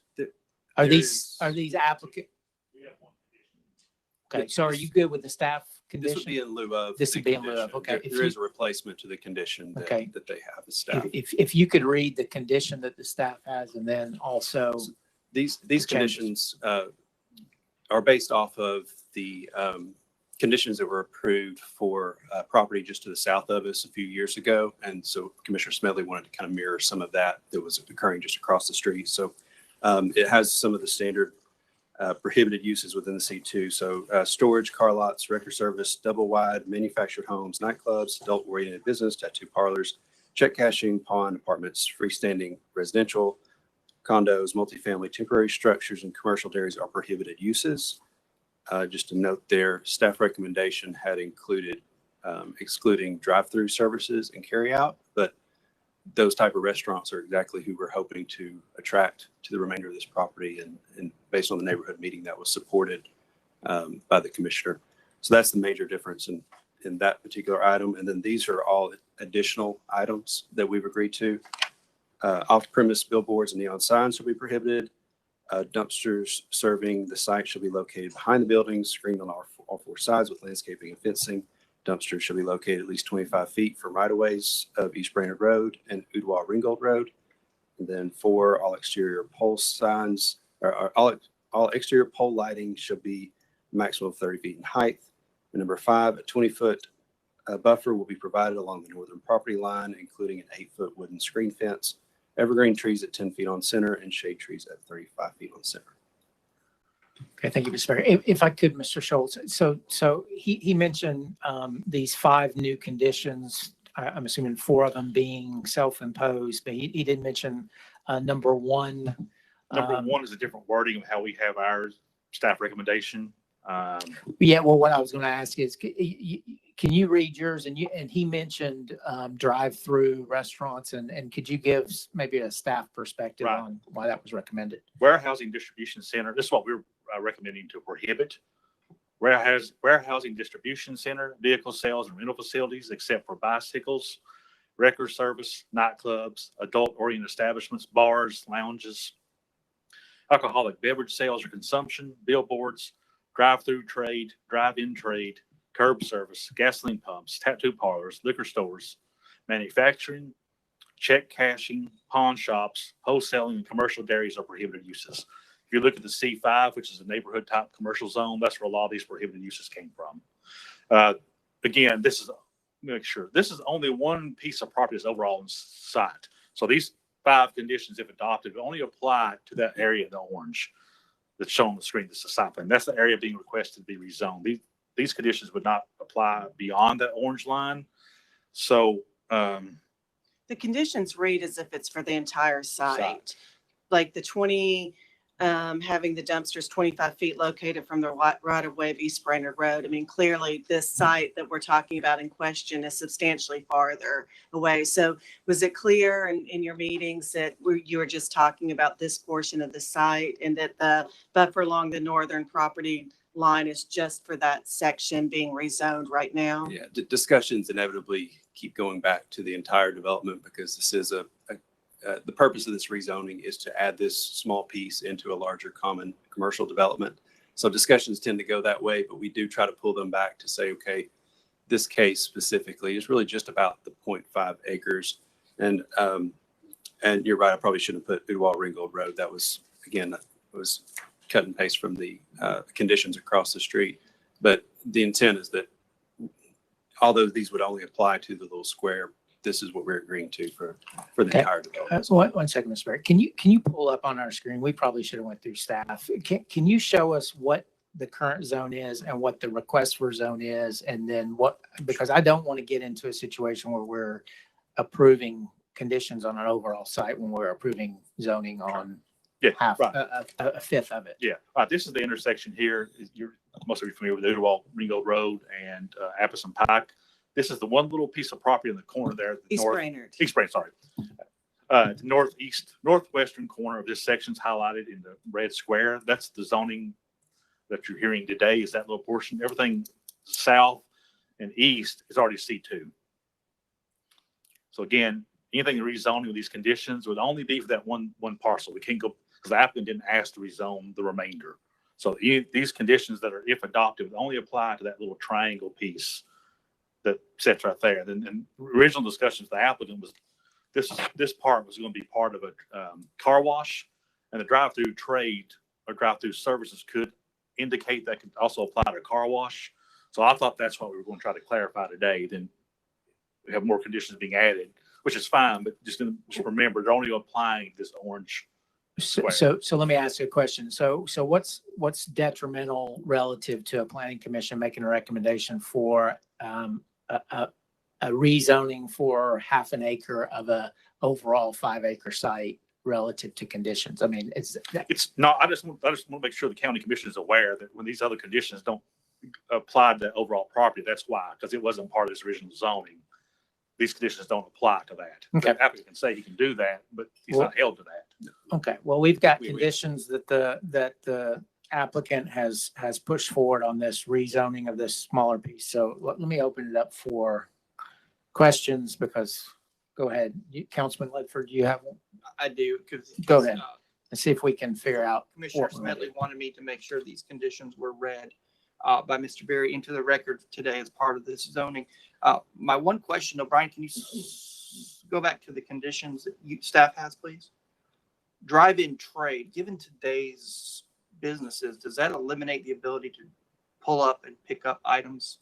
That's why we wanted to eliminate that and replace it with the language that we have suggested in item 1. It's because drive-in trade, curb service, a lot of that is something that we would market to and could be used for the property as well. Because that's just the way we're doing business these days. Right. And so my question then back to you, Mr. Berry, is the 5 conditions, those are the conditions that Commissioner Smedley and through the community meetings arrived at. And outside of the condition by staff, are you asking for us to remove the condition by staff and replace for these 5? Correct. Yes. Okay. And Mr. Chairman, sorry, can we make it also for the record, I guess, especially when this gets in front of the county commission, these 5 conditions are not for the overall entire development site. It's only for that little triangle piece. No, I think we make that. I think Yeah, we need to make that in the clear, motion yeah. and then make it I think clear. that's, yeah, okay. So is that what was discussed? Because I kind of came in on as a pitch Yes, hitter on this. that one. is correct. That is Okay. exactly what was discussed. Okay, thank you very much. Thank you, Chairman. Okay, questions? Do we have any more questions for staff and or the applicant? We did not have opposition. I make a motion to approve using the 5 conditions as presented by Mr. Berry. Okay. I have a motion to approve C2 with 5 conditions as presented has been properly seconded. Any questions or discussion on the motion? All those in favor say aye. Aye. Any opposed? Great, thank you.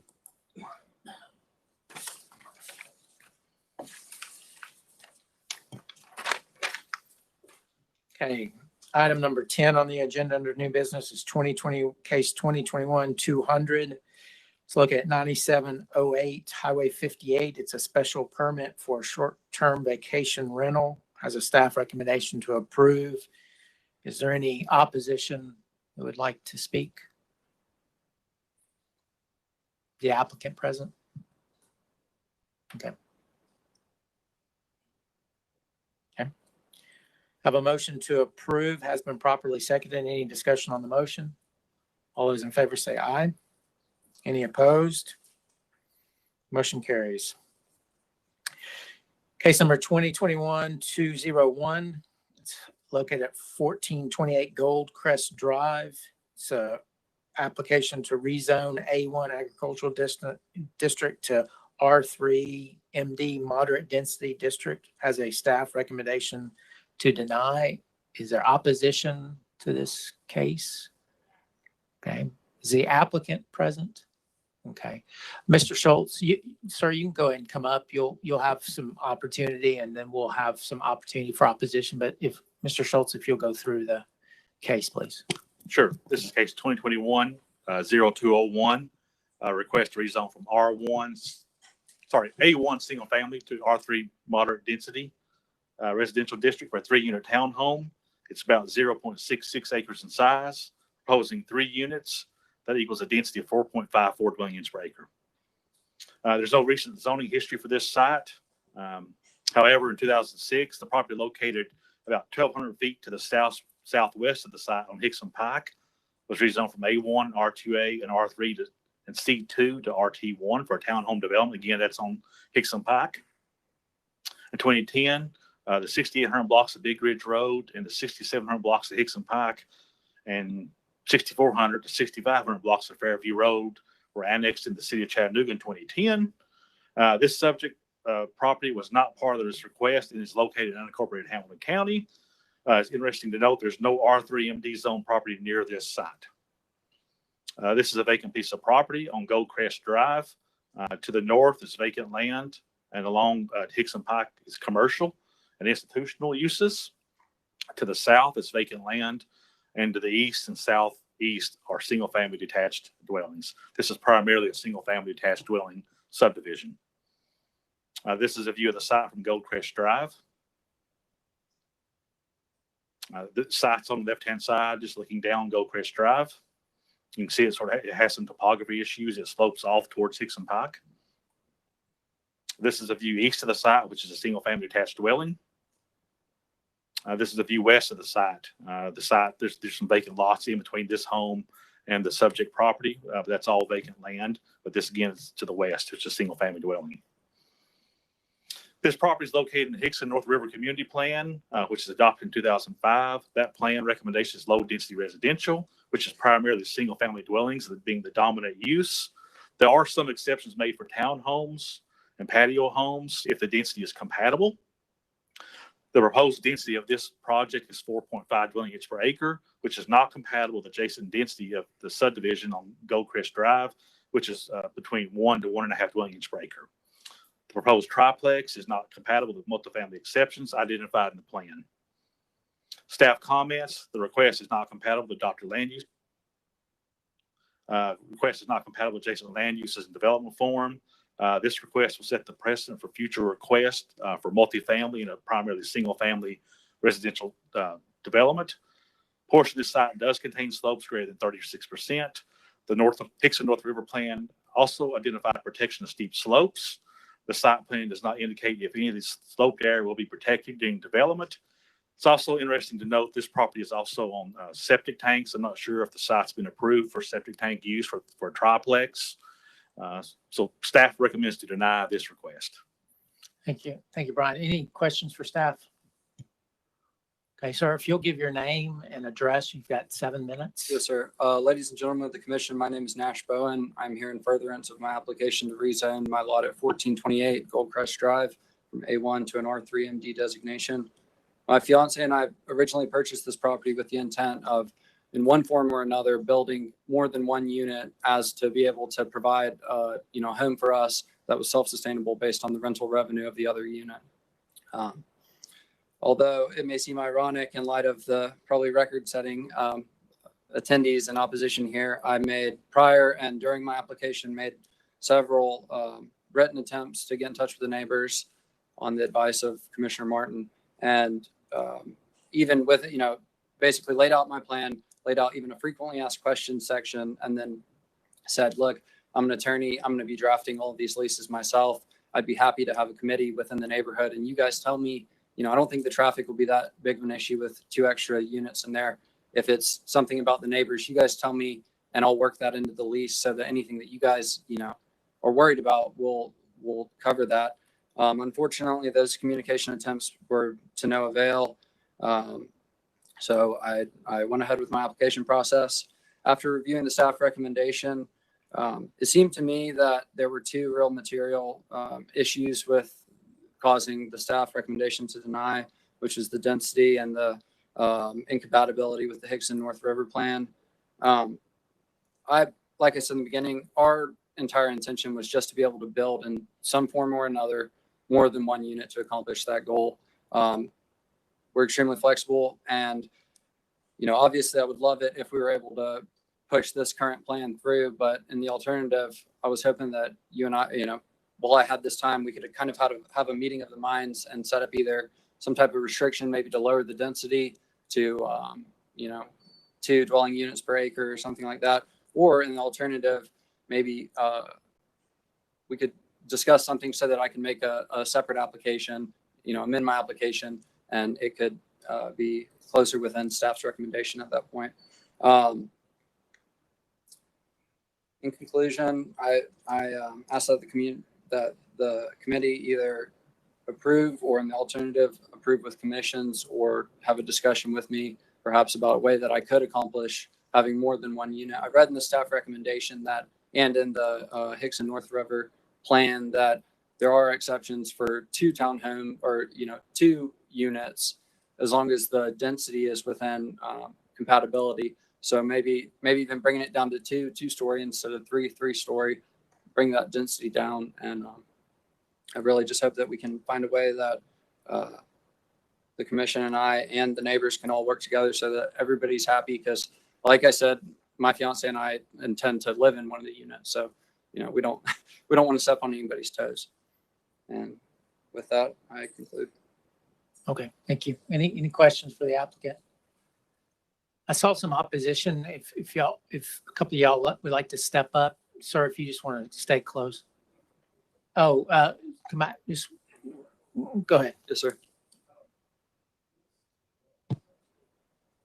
For Gold Point Estates, have you checked the restrictions to see if you're limited on that? I have. So those restrictions expired in 2012, and there wasn't an adopted HOA agreement to ratify those restrictions. So as far as I understand, they were expired in 2012. Okay, thank you.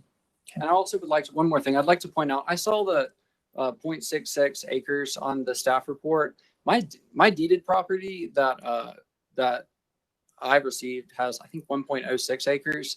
And then when I spoke with Emily on the phone originally, she looked it up, and I think they said that it was 0.96. So I'm not sure where the 0.66 comes from, but I'd imagine that would increase the density. Well, okay. It may be just a difference in tax map and deed and all that. So that doesn't have really any bearing on zoning, which is what we're looking at. So if you just stay close, but ma'am or sir, if you'd like to come up, y'all have got 9 minutes collectively if you need it. But if you would, just your Won't name take and anywhere near that much. your name and My address. name is Joe Peckinpah. I Yes, live ma'am. at 6526 Stonington Drive in Hickson. This is lot 16, Gold Point Estates. May I first reference what Mr. Bowen had said? He did contact one of the people in our neighborhood on September the 2nd. She forwarded his request to me, and in that request, he's broadly said what he was wanting to do, and that he'd already talked to my commissioner, Greg Martin, and that the next step was to meet with the neighbors. I forwarded this to our fearless leader. We don't have a homeowners association, but we have a very informal group the same night. And so we both wanted to speak with our commissioner first to find out what the process was and what the conversation was. And so our commissioner was getting ready to go to his son's wedding out of town, and he was not able to come to us before the 20th. So we did not contact Mr. Bowen back until we spoke with the commissioner. The commissioner did come out on the 20th. We got a large number of the neighbors together, which is unusual because we have a lot of aging population, many handicapped population. And so once we found out what was going on and what the conversation had taken place, the very next morning, I sent you the email and said that the neighborhood was not interested in multifamily at all, regardless, but that we would love to have him and his fiance build a home there. That's why you didn't hear from us. Gold Point Estates, of course, is zoned A1. We're in the county and we're surrounded by the city. We're presenting a petition in opposition to this proposed townhome development. And that petition with names and addresses is attached to the front of a handout that John has, if it's okay to give one to everybody. There are 22 homes in our 36 lot subdivision. 21 owners have all signed this petition in opposition. One was unavailable, or we'd have them all. We had also obtained the signature of the owner of 3 lots that are vacant directly across the street from the lot in question. Will all the folks from our subdivision stand up that are here in opposition? Many of our residents have lived here for decades. Thank you. Our number one reason for opposing this is that the townhome mock-up provided by Mr. Bowen doesn't fit within the existing character of our neighborhood. On page 4 of the handout that I've just presented, the top 2 photos are houses on either side of Mr. Bowen's lot, and the planning commission just showed you those. There are 5 vacant lots between those 2 houses, and one of them is a combination of 2 lots, so it has a wide road frontage, but the remaining 4 are narrow and long. In the middle row, the house photo on the left is across the street from Mr. Bowen's lot, and then the mock-up on the right is the photo that Mr. Bowen had provided. This 3-unit townhome would look great downtown, but not in our subdivision.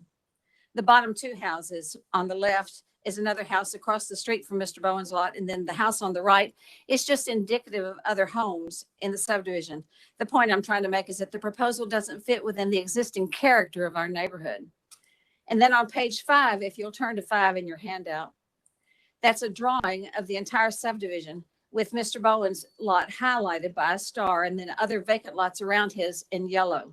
Now, the lot in question has a 36% grade in some areas, and all 5 vacant lots in a row have been vacant for the past 44 years since the beginning of the development by Stuart Bush.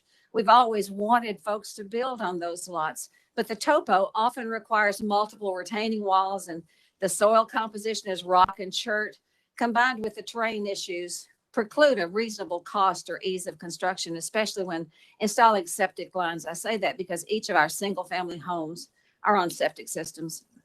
Our subdivision just consists of 2 streets, Goldcrest Drive and Stonington Drive. The grade in places is extremely steep. We're on the edge of Big Ridge with 2 radical blind curves. Buster Vandergriff, former county commissioner actually, had come up for a site visit years ago and stated that Hamilton County would never allow another development with a grade such as this. Notice where Mr. Bowen's lot is situated on that map. You have to gun your engine as you're coming up the hill from Hickson Pike through that first curve. Now, many of the residents currently park on the street in front of their homes because either there isn't enough room on their driveways, or they don't have 4-wheel drive, or icing conditions exist. Well, there's any myriad of reasons for that to happen, but it does happen. The road width itself is marginal if 2-way traffic is present. Consequently, the increased traffic flow coming out of that multifamily townhome location would worsen an already existing hazard, even in good weather. We've had accidents and near accidents with residents coming around one of the blind curves only to meet a parked vehicle. Our neighborhood consists consistently of proportionally large aging population, and we periodically get emergency vehicles attempting to navigate the terrain to reach their intended destination. I even recall an exasperated fire truck driver's comments while responding to a house fire on our street. So safety is another issue. In our opposition to annexation in 2009, we were exempted for many of the same reasons that I'm citing here today. Our entrance is our exit. In other words, there's one way in and one way out. Another issue was the fact that the city would be obligated to install sewers, and apparently that wasn't economically feasible. I mention that because I was told that sewer would be a requirement for a multifamily proposal. Perhaps not. Given the width of the lot itself, how can you meet the front and sideline setback requirements of A1 zoning? Height restriction from the ground. Where could you put parking for 3 families, et cetera, et cetera? Lastly, we're also concerned that this zoning change would set a precedent, making it easier for additional multifamily unit construction in the future. I think it's fair to say that we're reasonable people. We've just welcomed an Airbnb that's consistent with existing zoning codes and doesn't detract from the ambiance of our neighborhood. The owner has been more than willing to address concerns we've shared with her. Please indulge me for one last point. On page 7 of your handout is Mr. Bowen's response to our email by stating that he had only 2 options. If his proposal is denied, he will build a very cheap 3-bedroom home, now I'm quoting, and will rent to Section 8 tenants, which will decrease all surrounding property values and add Section 8 tenants to the neighborhood. He concludes by advising that we consider our options wisely. Now, however, I know the folks here, and I would like to say, because this may be our only opportunity to respond to Mr. Bowen directly and to the commission. In over 40 years that we've been living here, we've had multiple nationalities, races, religions, ages, political affiliations, and in the end, some of those folks have been the best of neighbors. We respect one another's privacy, and we've always united as one big family when the need arises. Our opposition towards your proposal is not personal, Nash. As I told you in my communication of 9/21, we'd welcome you and your fiance should you decide to build a home on this lot for yourselves. However you decide to use your property within the current zoning guidelines is clearly your choice. By the way, I shared your 2-option response with the neighbors. I suggested, should you decide to put Section 8 housing in our neighborhood, we would only have one option available to us, and that would be to love them into being good neighbors just as we'd be to them. No surprise here, the response I got back to a person was a resounding "you betcha." Thank you for commissioners for allowing us to speak.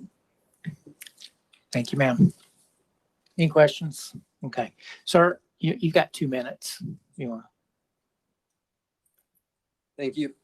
Ms. Peckinpah said multiple reasons why she didn't think that, or why they opposed my plan. One is the character or otherwise. I don't believe that this basis of opposition has any support whatsoever, because it's my property. As we've previously discussed, the restrictions on the deed have expired. I don't think that, I don't think all the homes in that neighborhood are beautiful either, but I would never go and say, hey, you can't build this because it doesn't go with the character of my home.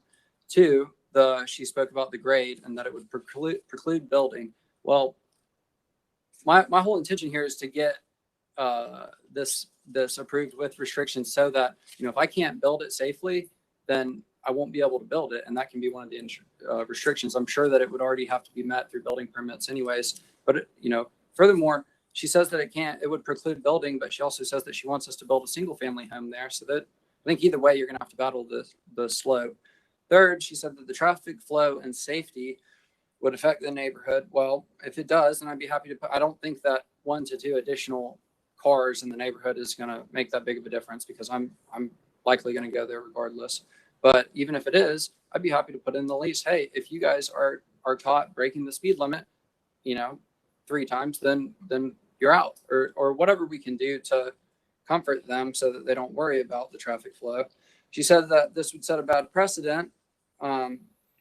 First off, I don't think these lots are that this would set a bad precedent argument works, but I also think that it works better if people could actually build huge multifamily units there. I don't think that they can. All of these lots are very small, and if you restrict them to 2 DU per acre, maybe that would also alleviate this concern.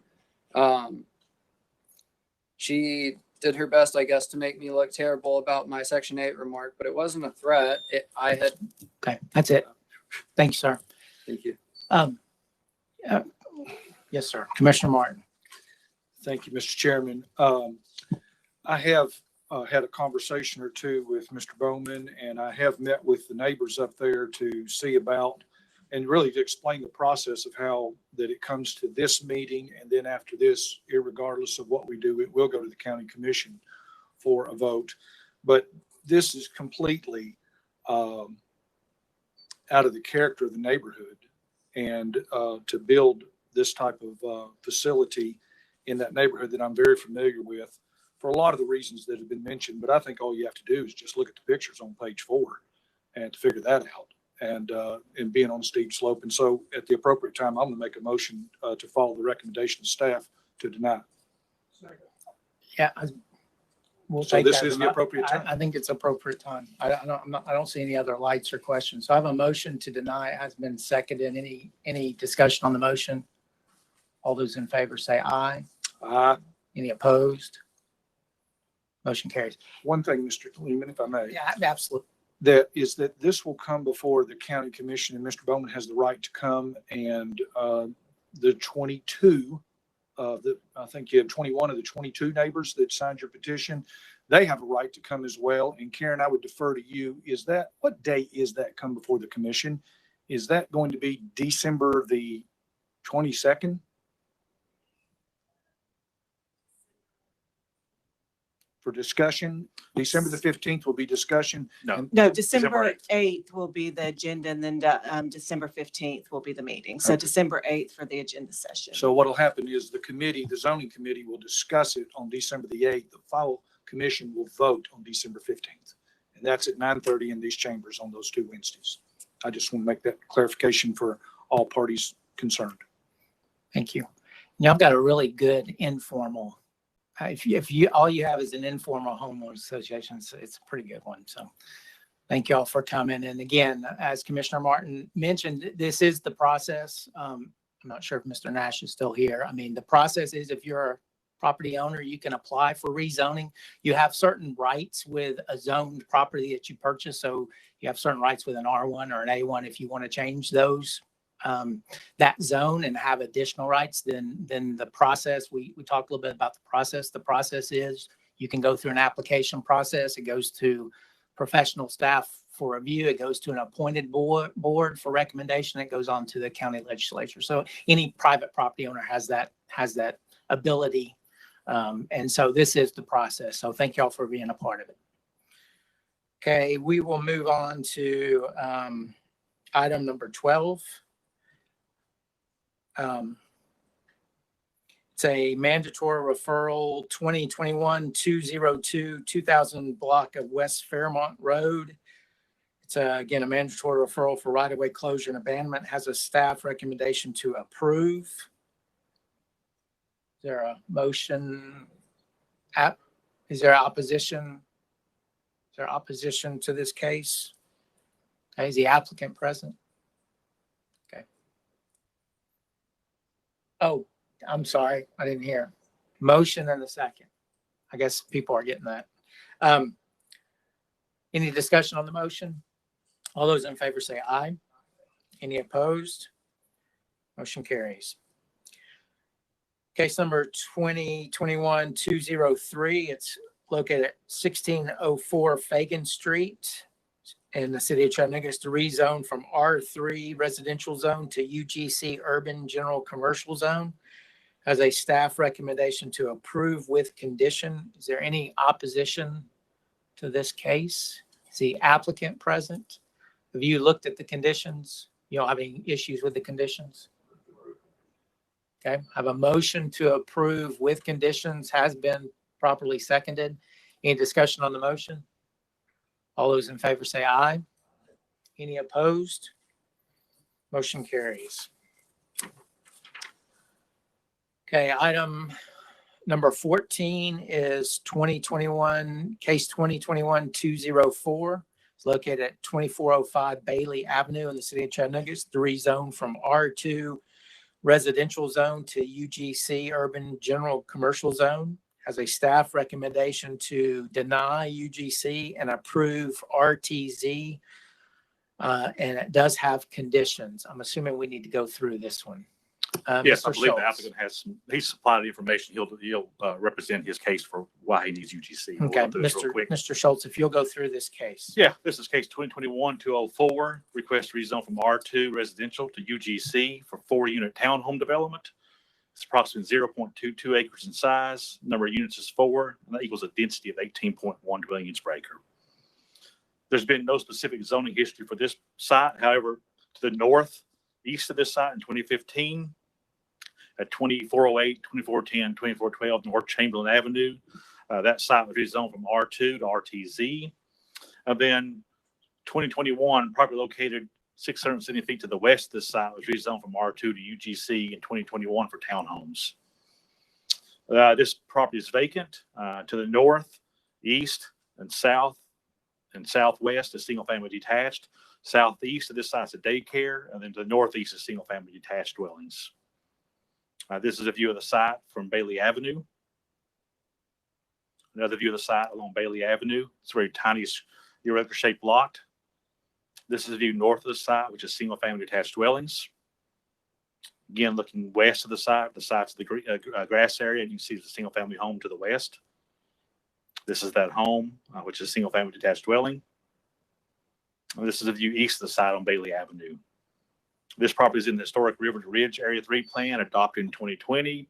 The place type recommendation is urban residential, which the primary uses are single-family detached, accessory dwelling units, and 2 to 4 units per lot, and cottage courts. Secondary uses are multifamily buildings of 5 to 12 residential units. While the requested UGC zone for multifamily housing does allow for while the requested UGC zone allows for multifamily housing, it does allow for non-residential uses that are not compatible with adjacent single-family detached residential dwellings. Some staff comments. Proposed use for townhomes is compatible with the adopted Area 3 plan. However, again, the UGC zone permits a variety of commercial uses that would not be compatible. UGC zone allows for 4-story buildings and a variety of commercial uses. The RTZ zone will allow for residential townhome development that is compatible with the plan, adjacent land use and development form. And staff recommends a condition to require alley access to this property. So staff recommends to deny UGC and approve RTZ with one condition: access from the rear alley only. This is a site plan that was submitted with the application. The applicant, as of last week, sent a revised site plan showing what that will look like under RTZ due to the setbacks. That makes a townhome unit about 17 feet wide. It pushes everything because to the west of this side is R2. You got a 25-foot side setback, and that just crams everything to one side of the property. So the applicant is going to present his request for UGC with 4 conditions: maximum building height of 2.5 stories at 35 feet, residential uses only, maximum of 4 townhomes, and access from the rear alley only. So I just showed you that to show, his argument why he would need the UGC versus RTZ. Thank you, Brian. Any Mr. Payne? Of staff, with his conditions, why would you oppose him going to UGC? Because he addressed the conditions that. Well, we didn't see those conditions after the staff report was already created. Mr. Jones.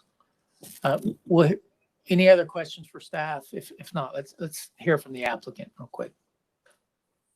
And was there opposition? I can't remember if I asked. No. Okay. Thank you. Well, good afternoon. My name is Alan Jones with Ace Engineering, and Mr. Schultz stole my thunder. Sorry. Thank you.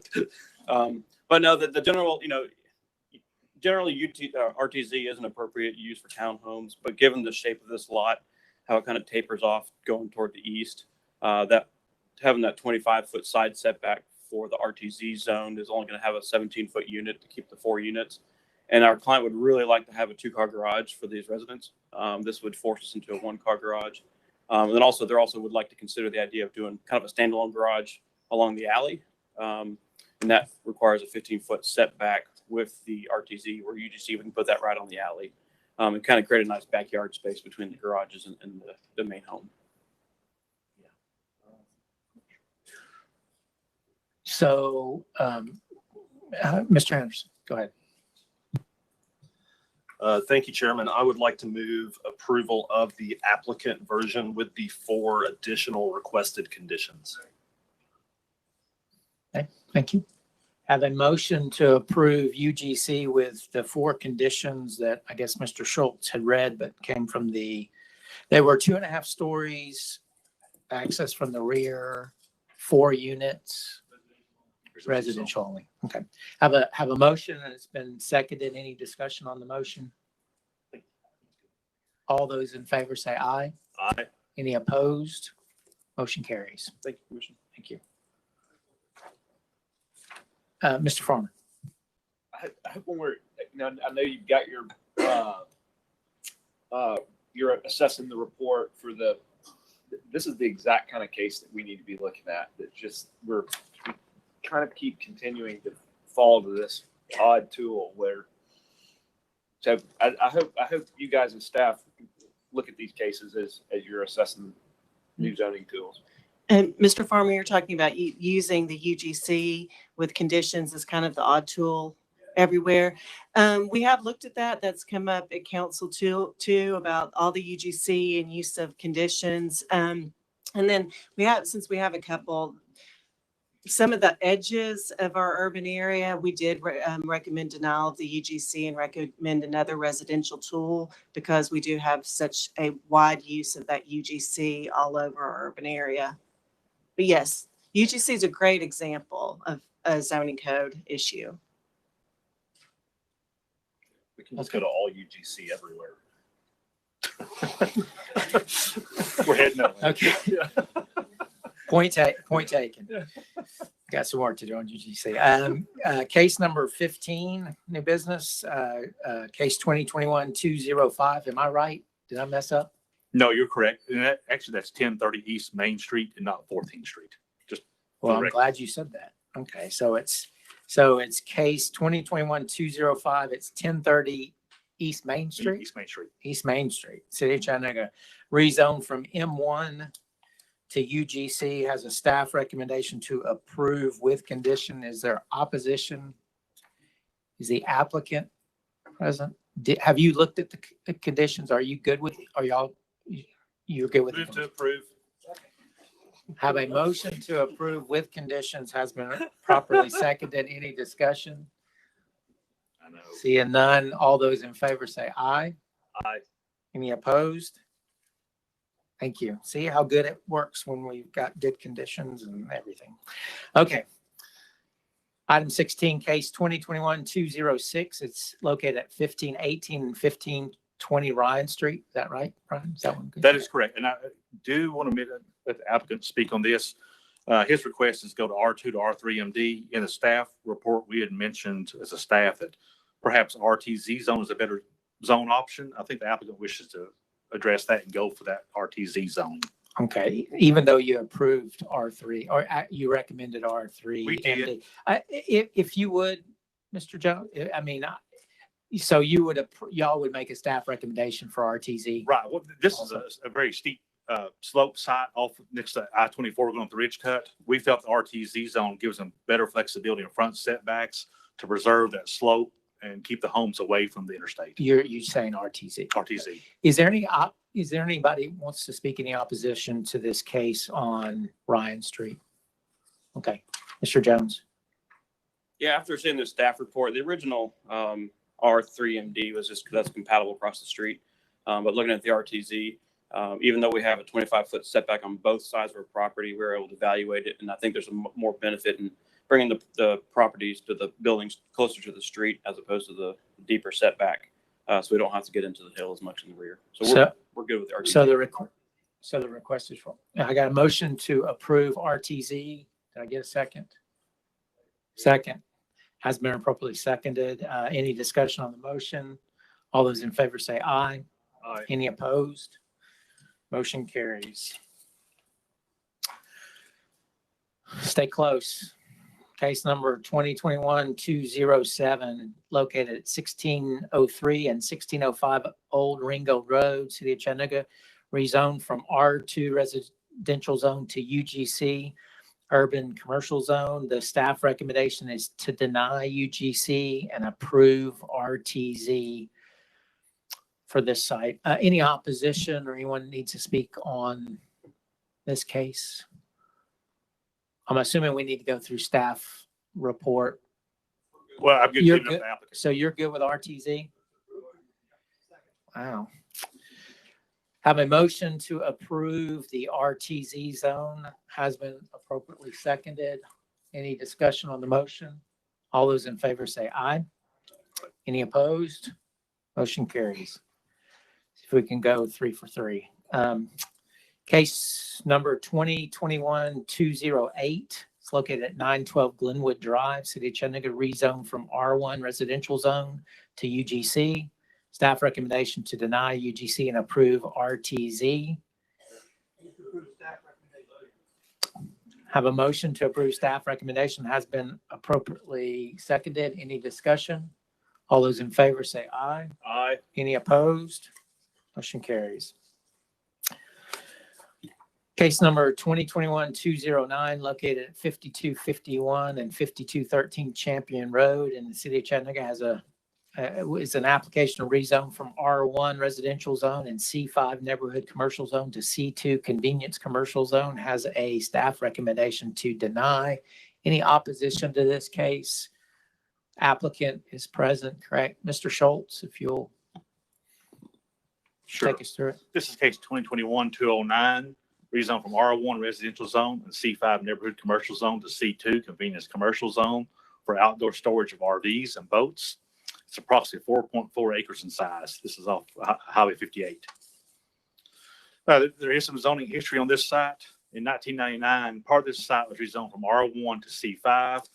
In 99, staff and planning commission recommended deny because approval would encourage additional similar requests, and it would introduce intrude too deeply into residential area. However, that was approved by the legislative body. In 2005, an application was submitted to rezone the site from C5 to M2 in 2005, but the application was drawn by the applicant. In 2016, the property located northeast of the site at 5400, 5406, and 5412 Champion Road was rezoned from R2A to R3 with conditions. And just for comparison's sake, the closest C2 zone is located approximately 482 feet to the south at the intersection of Highway 58 and Champion Road intersection. This is a vacant piece of property with a vacant building on the property. To the north is vacant and a vacant building. To the south along Highway 58 is institutional use, a church. To the north along Highway 58 is vacant land, single family, multifamily. And to the south is single family detached. And to the west of this side is single family detached. This is the view of the site from Champion Road. This is a view looking into the site along Champion Road. This is a view of the building next door or east of the site. This is looking west on Champion Road towards Highway 58. And this is west of the side of Highway 58. This is the institutional church use that was sitting there.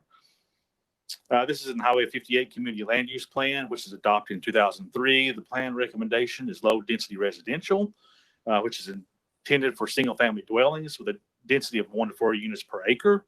Again, the request for C2 convenience commercial zone is not compatible with the adopted land use plan. Staff comments, the request is not compatible with adopted land use plan. It's not compatible with adjacent land use and development form in the area. This request will set the precedent for future requests. The request will introduce a new zone and form not present along this section of Champion Road. Staff recommends to deny the request. Thank you, Mr. Schultz. Any questions for staff? Mr. Price. Thank you. Brian, if you would, can you show the site plan? Thank you.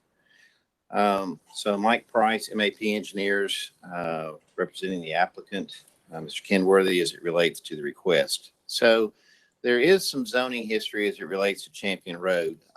Directly across the street, several years ago, that property was rezoned R3 for apartments, and it was then subsequently put in a conservation easement and it deeded to the state of Tennessee. So as you look at this particular property, what I would say is this: directly across the other side of Champion Road is pretty much all conservation easement. To the south of us, that is owned by Mount Calvary Baptist Church. To the west is owned by Maverick Development Group, and they have no objection to the proposed development. There are other two neighbors to the west of us, which basically are more in the area between the power easement and where the gas easement is.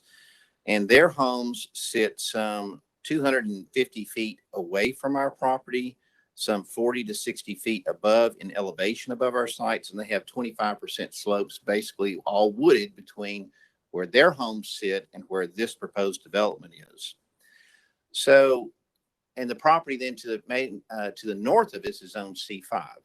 So what you have here is a pocket of a piece of property that was called out in the land use plan to be low impact. What I would say is this is low impact, just not in the normal way you think of it. And here's why.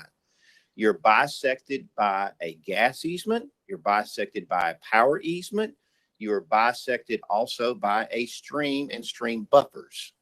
So what ends up happening is if one was to try and develop a single family development of some sort, you would be fighting all of these particular elements, possibly creating multiple driveways coming out on the Champion Road. And essentially the impacts would be the same as it relates to land disturbance. And I would also state that 5, 6, 7 single family homes would generate more traffic than what's proposed here. There's no buildings. This is simply an area to store outdoor, be able to store outdoor cars, trailers, trucks, that sort of thing. And given the fact that you are bisected by these streams, power easement, gas easements, and the way that we've got this set up in through here where they're each pocketed in areas that are protected, and we have a 7-foot high opaque fence that goes around these, you'd never see it. But perfect neighbors. You're never going to get loud parties. You're not going to have traffic that's really generated by this particular use. It's buffered. It's screened off. And so based upon the fact that it really creates very little impact into the area, and everything between us and Highway 58 is owned by the church, essentially, we believe that if this was approved with a condition of no vehicles within 50 feet of the right-of-way of Champion Road, the buffering and the screening that we propose and the lighting to be directed away from any residential areas, that this really is an appropriate use given this unique piece of property and how it is sort of cut up and bisected by all the different elements here. So if there's any questions, I'd be happy to answer them. Councilman Ledford. Thank you, Mr. Chairman. Mr. Price, have you spoken with Councilman Smith? I believe you have on this project. I have, yes, sir. And I believe there were some conditions relating to vegetation and maybe even lighting in addition to the 50-foot vehicle.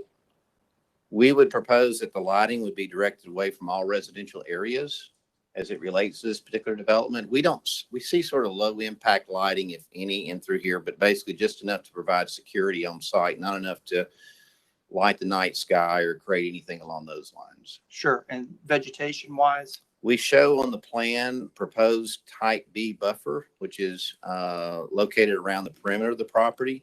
One thing that I would note is we have had conversations with the gas company. The gas company, we show along the northern property line some shrubs planted in there. The gas company came back and said, nope, don't want anything planted beyond grass. But we have the ability to sort of turn the corner as it relates to where our proposed development is, that we could still screen off. And of course, on the other side, we've got a stream buffer anyway. So I think that from a screening standpoint, from all of our neighbors, from what you see from the road, is going to be very, very limited in terms of what one can visualize driving through here. Very good. Mr. Price, can you give me those three conditions for the record? No storage of vehicles within 50 feet of Champion Road. Lighting to be directed away from all residential areas or properties. One single access to Champion Road. And a 7-foot tall solid opaque fence surrounding the storage facility area. So there's actually 4 conditions, I believe. Okay. Thank you for the record. Mr. Chairman, I would like to make a motion, but I yield to Ms. Rennick. I believe she has a comment. I'm just noting that right now it's a C2 with conditions related to the site, but perhaps not the use. So just note that the proposed use is an outdoor storage facility of recreational vehicles and boats. Very good. Yes. So I'm going to make a motion to approve to add your conditions to that condition. So I have a motion for one access to Champion Road, low impact lighting directed away from residential, no vehicles within 50 feet of Champion Road, outdoor store. So that would be a condition about the outdoor storage. And there was one more. One driveway. Thought I said that, one access to Champion. Okay. I have a motion to approve C2 with those conditions. Was it seconded? Okay, has been seconded. Any discussion on the motion? All those in favor say aye. Any opposed? Motion carries. Thank you very much. Thank you.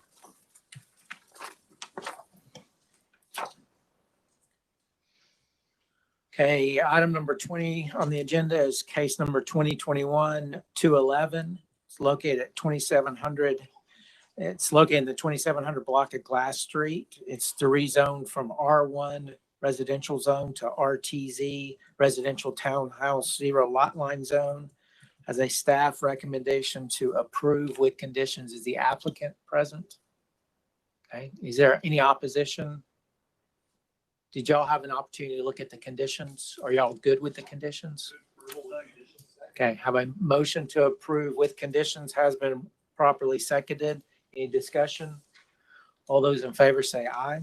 Any opposed? Motion carries. Case number 2021-212, located at 3565 East 51st Street in the city of Chattanooga. It's a special permit for a residential planned unit development. Has a staff recommendation to approve. Is there any opposition? A motion to approve has been properly seconded. Any discussion? All those in favor say aye. Any opposed? Motion carries. Mandatory referral 2021-210 is located at 2500 block of Gun Barrel Road and 2400 block of Elon Lane. Okay. I get all these Chattanooga names wrong. It's mandatory referral for a public sanitary sewer easement abandonment. Has a staff recommendation to approve. Any opposition? Move to approve. A motion to approve has been properly seconded. Any discussion? All those in favor say aye. Aye. Any opposed? Motion carries. Case number 2021-213, 2300 to 2400 blocks of Elam Lane, 2300, 2500 blocks of Gun Barrel Road, 2321 Lifestyle Way. It's the lift conditions from ordinance 13110, has a staff recommendation to defer for 60 days. Is the applicant present? Any opposition? I'm assuming we want to hear this. Opposition? We did receive one email in opposition, which is on your spreadsheet. Are you in opposition, man? Or? No, I'm just saying there's a staff recommendation to defer. We're going to go through the case. I just wanted to make sure that I had everything. If you'll go through the case, and then are you the applicant or you're the applicant? Okay, that's what I thought. Go ahead. Okay, this is 2021-213, a request to lift conditions, two conditions of ordinance number 13110. This property is located at 2300 to 2400 block of Elam Lane, 2300, 2500 block of Gun Barrel Road, 2321 Lifestyle Way, and 7344 McCutcheon Road, the waterside development. These conditions are related to intersection improvements. So that's why you'll see some pictures here on intersections. This is looking at Napier Drive and Shalford Road intersection. Napier Drive to the left of this picture is going into the waterside development. This is another view looking at strictly into Napier Drive, looking into the waterside development. This is a view of Napier Drive toward Shalford Road. This is a view of Napier Drive toward Waterside Shopping Center. Again, there's been some history on this site. 2006, this site was rezoned. The entire site was rezoned from R1 to R4 with conditions. Sorry, a portion of the site. And then in 2006, the portion of the site was rezoned from R4 and MXU to C4 with conditions and MXU. And then in 2016, there was another rezoning from MXU and R1 to C4 with conditions that are outlined in ordinance number 13110. A lot of those conditions are prohibited land uses, restrictions along Gun Barrel Road, maximum total square footage, buffers, landscaping and green space, maximum building height, internal pedestrian access, and transportation access. Specifically, the applicant is requesting to lift two conditions related to, again, intersection improvements. Condition 11B, due to additional traffic issues that will be caused by the development at the intersection of Shalford Road and Napier Drive, which is shown on the right-hand side, during phase 2. It's not really clear to me what phase 2 means.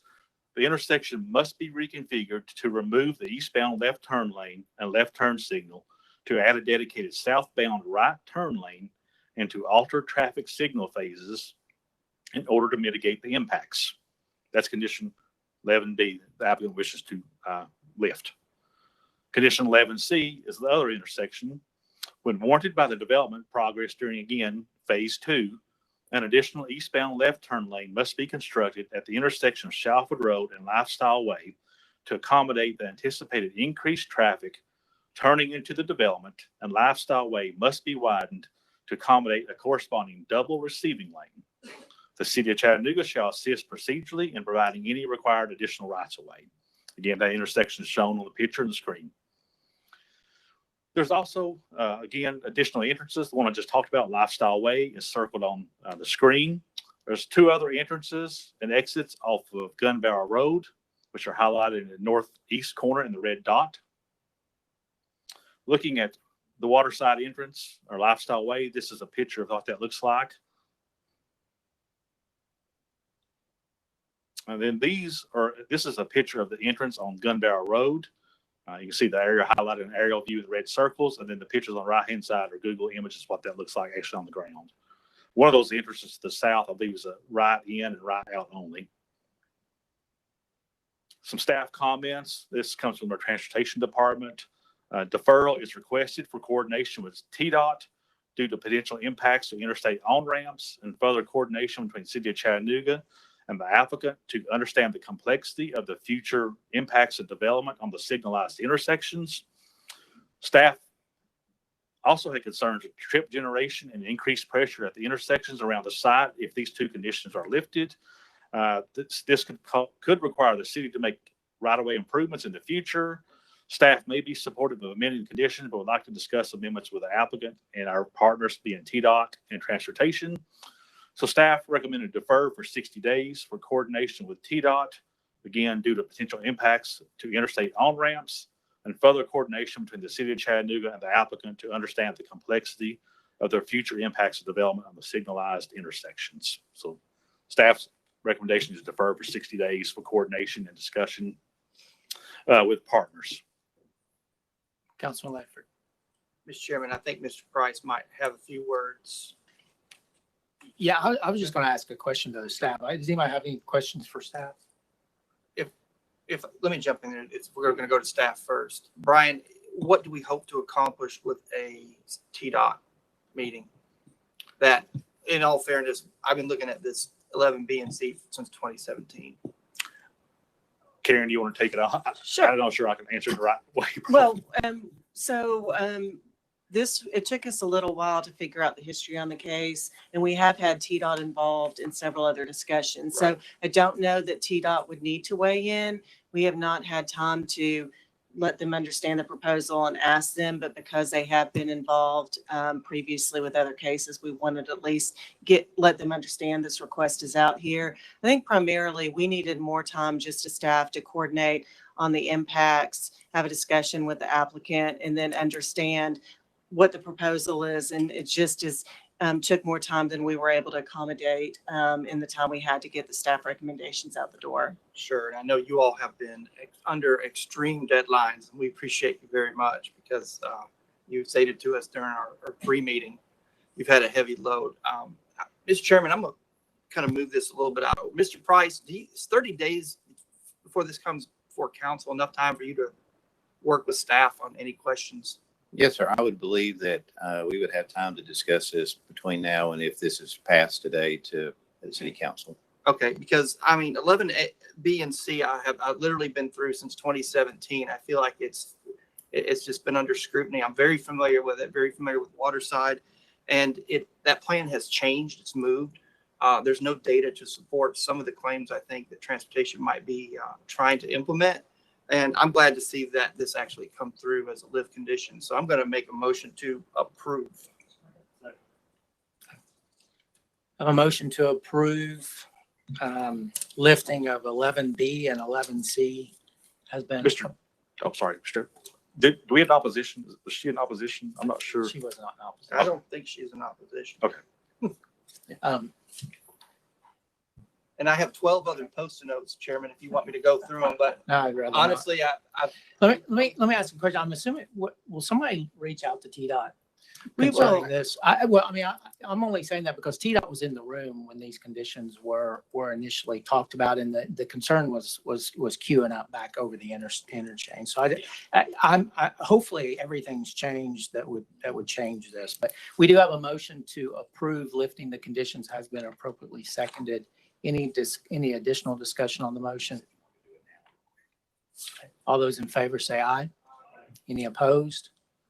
Thank you. And I guess, Mr. Chairman or Karen, maybe we get up after the meeting to discuss how that gets accomplished, maybe. We will. Yes. Thank you. Thank you. Mr. Chairman, in case before we forget, and we have the applicant here, can we go back to MR 2021-197 and the Beeson subdivision plat? Because I think the next cases are tied to one group. The next. Yeah. I tried to do that earlier and you wouldn't let me. Well, I was ready to go. I think Karen's want to put the kibosh on that. No, I thought you did, Brian. Okay, let's now see. I can't even find them now. Okay, so we're going back to let's go back to this mandatory referral. It's case number 7. I'm anticipating there's It's mandatory referral 2021 case 197, 2500 block of East 16th Street. It's a mandatory referral for right-of-way closure and abandonment. Has a motion to approve or recommendation to approve. Any opposition? Have a motion to approve has been properly seconded. Any discussion? All those in favor say aye. Any opposed? Thank you. And let me find it because I'm going to find it because I had it laying there. Karen's going to give it to me. Okay, it's under the subdivision plats and variances. It is case 2021-0047, Beeson View subdivision phase 1, lots 1 through 53. Has a staff recommendation to approve. Any opposition? A motion to approve the plat has been seconded. Any discussion? All those in favor say aye. Any opposed? Thank you. Okay, I'm gonna probably. So let me ask the question, Brian. You're gonna take us through. You and Karen are gonna help us through these, correct? And we're gonna try. Now, number 27 needs to move up in front of 26. Well, let me ask the question. Are we gonna talk about all of these as one staff presentation, one talk, and then we'll rule on them separately? I think 24 and 25, you can rule on individually as separate cases, one at a time. I think 27 and 26 will be presented together and then rule on individually. Okay, well, start. So I'm assuming we will start with amendments and resolutions case or item 24, amendment to the form-based code to establish an amendment process to add new form-based code zones for context areas created for non-abutting large sites. Correct. You gotta remember this came before Planning Commission last month. We don't have really a standardized process for amendments to the existing form-based codes outside of staff directives or city council directives or form-based code directives. So normally what we tell folks is to show up at Planning Commission and to ask Planning Commission to look at that. So we want to standardize that through an amendment. So the first thing you have is a petitioner request to amend existing form-based codes may be made by the following methods. Petitioner discusses the proposed amendments at the regularly scheduled meeting of the Planning Commission under non-agenda items. The Chattanooga Planning Commission may direct RPA staff to explore options, suggestions on the proposed amendment, place it on the Planning Commission agenda for future action, or take no action. So that's the first amendment we would like to add to this proposed ordinance.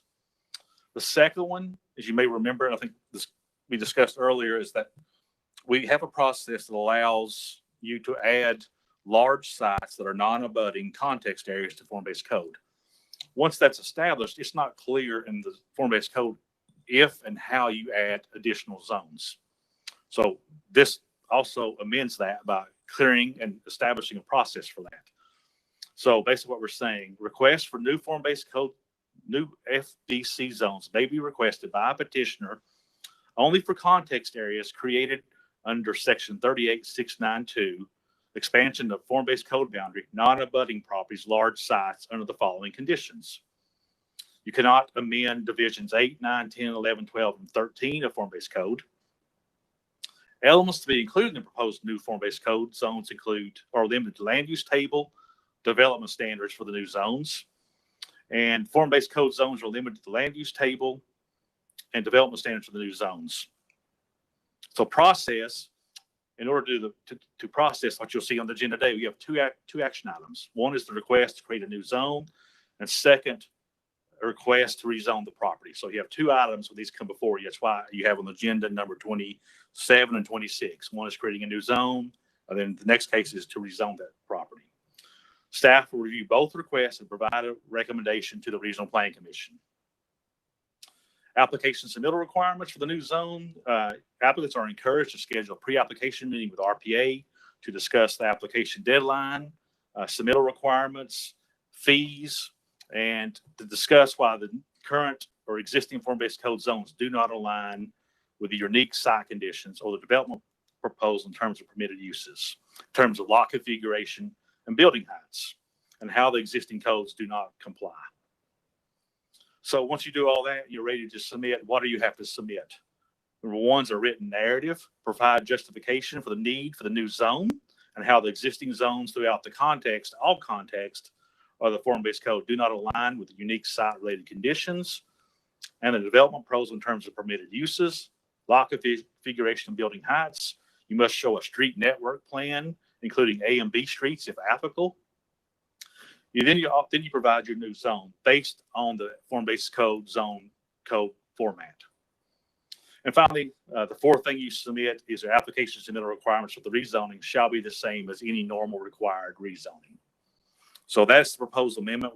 I would like for Planning Commission to recommend approval to send to City Council to formalize a standard process for amendments. Okay, any questions for staff on the recommendation for amendment that Brian just went through?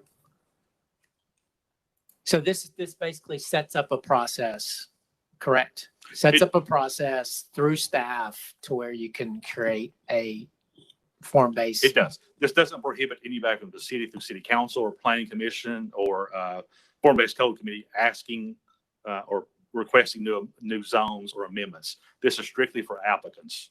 As a process. As a process. Okay. Question, Mr. Farmer. Brian, go back a few slides. One more. You had one more again. What you that isn't it either. Where you called out which sections you can't amend. What was that? The divisions 8, 9, 10, 11, 12. That's parking, off-street parking, signage. There's landscaping. Those are standards applicable to all zones. That was the same process established for context areas. When this was originally created, you cannot amend those divisions. So to be consistent, we carried that throughout this new amendment.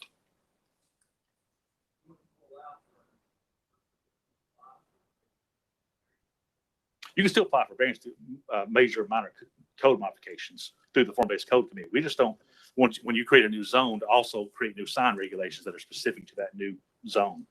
That's why we limited those areas out. I think that was the intent behind the new context areas too, to not allow you to amend and create, if you will, specialty zones everywhere. Well, I mean, is this just formal? I mean, we went through a process and we added the bin, which I mean, we'll talk about. Correct. This is just formalizing sort of a process that we fumbled. I shouldn't say that, but the way, correct? Right. Okay. Formalize it. Because right now, if you look at the form-based code and when the bin was created, the property, what we talked about a few minutes, was not part of their ownership. Now they own it. There's a process you can add the context, extend that context, but it's not clear in form-based code that I can also now add a new zone or create my own zone. So that's what this does, is formalize that process. And this formalizes it and sends it. This is a recommendation for us that goes on the city council, correct? And it's not specific to the bin. Anybody can use this. Right. It's a process. Thanks. Did the bin have anything that they wanted to change in 8, 9, 10, 11, 12, and 13? No. Okay. Councilman Ledger. Thank you, Mr. Chairman. Brian, can you go back to your action items? So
Thank you. Okay, have a motion to approve.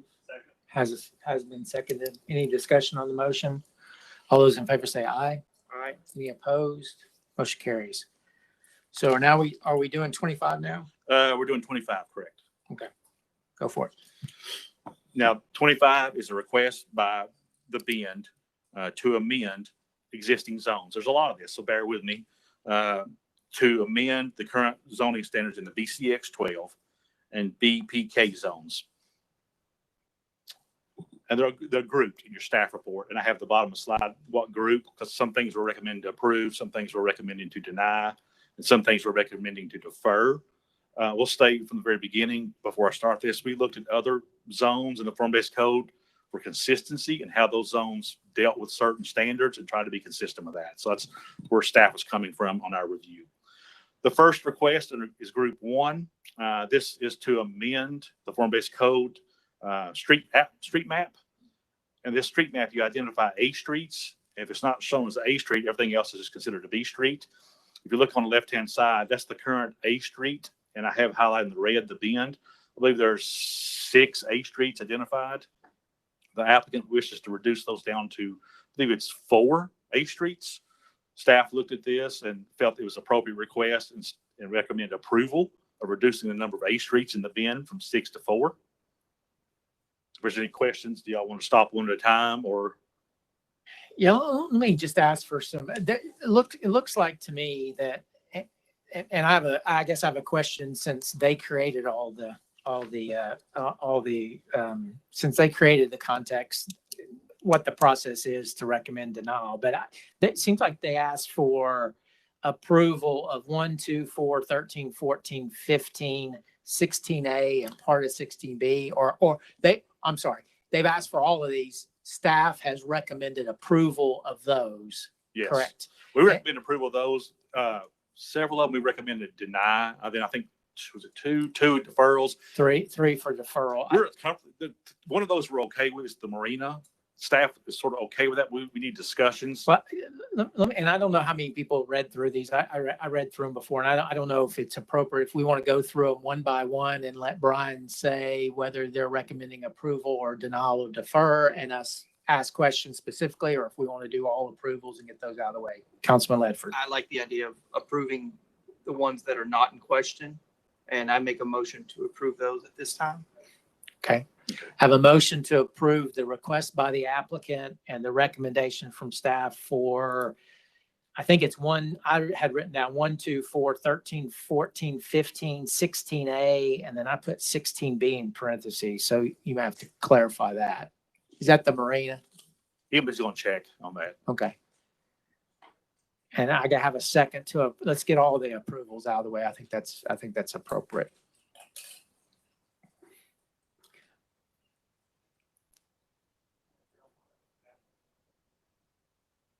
Yeah, I don't remember. I didn't note it. I put it in parentheses in parentheses for some reason. So, okay.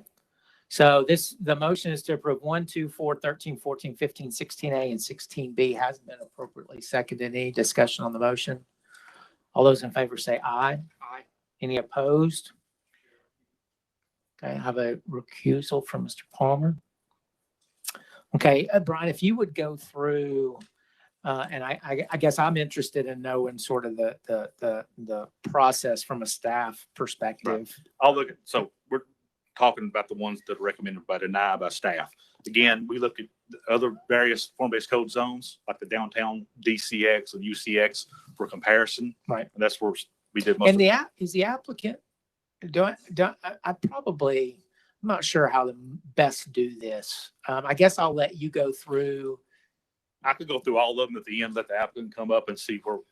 Are we tracking okay? I mean, I'm assuming us approving the ones you want approval was important. So let staff go through the denial recommendation, and then we'll go through process to have the applicant speak. So go ahead, Brian. Do you want to, let me ask a question. Do you want to do deny and defer? No, let's do deny. Let's do deny, then maybe we'll completely change once we get to the first. Can I clarify something on the Please. approvals? We did approve 1, 2, 4, 13, 14, 15, and 16A. 16B is limited is approved as a limited use, where I think the applicant had both of those as a by right use, is limited use. It just needs extra review. I think it goes to Let, there's extra standards involved with that. That's the outdoor dining and outdoor display. I tell you what, go ahead.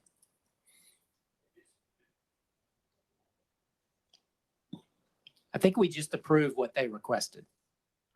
Yeah, we just Based on we just had motion. a motion, and 16B was in it. So 16B, what did they? 16B is outdoor dining and outdoor display. They requested that to be by right. Okay.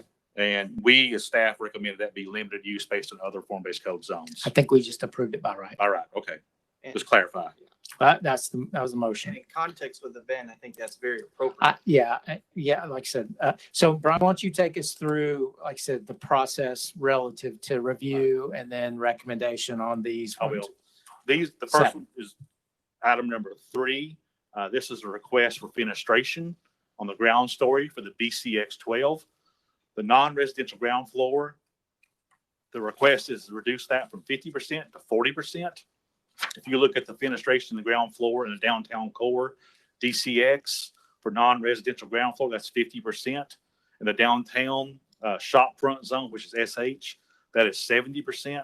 Staff comment was a request to reduce non-residential ground floor from 50 to 40% is not consistent with other form-based code zones, being the DCX.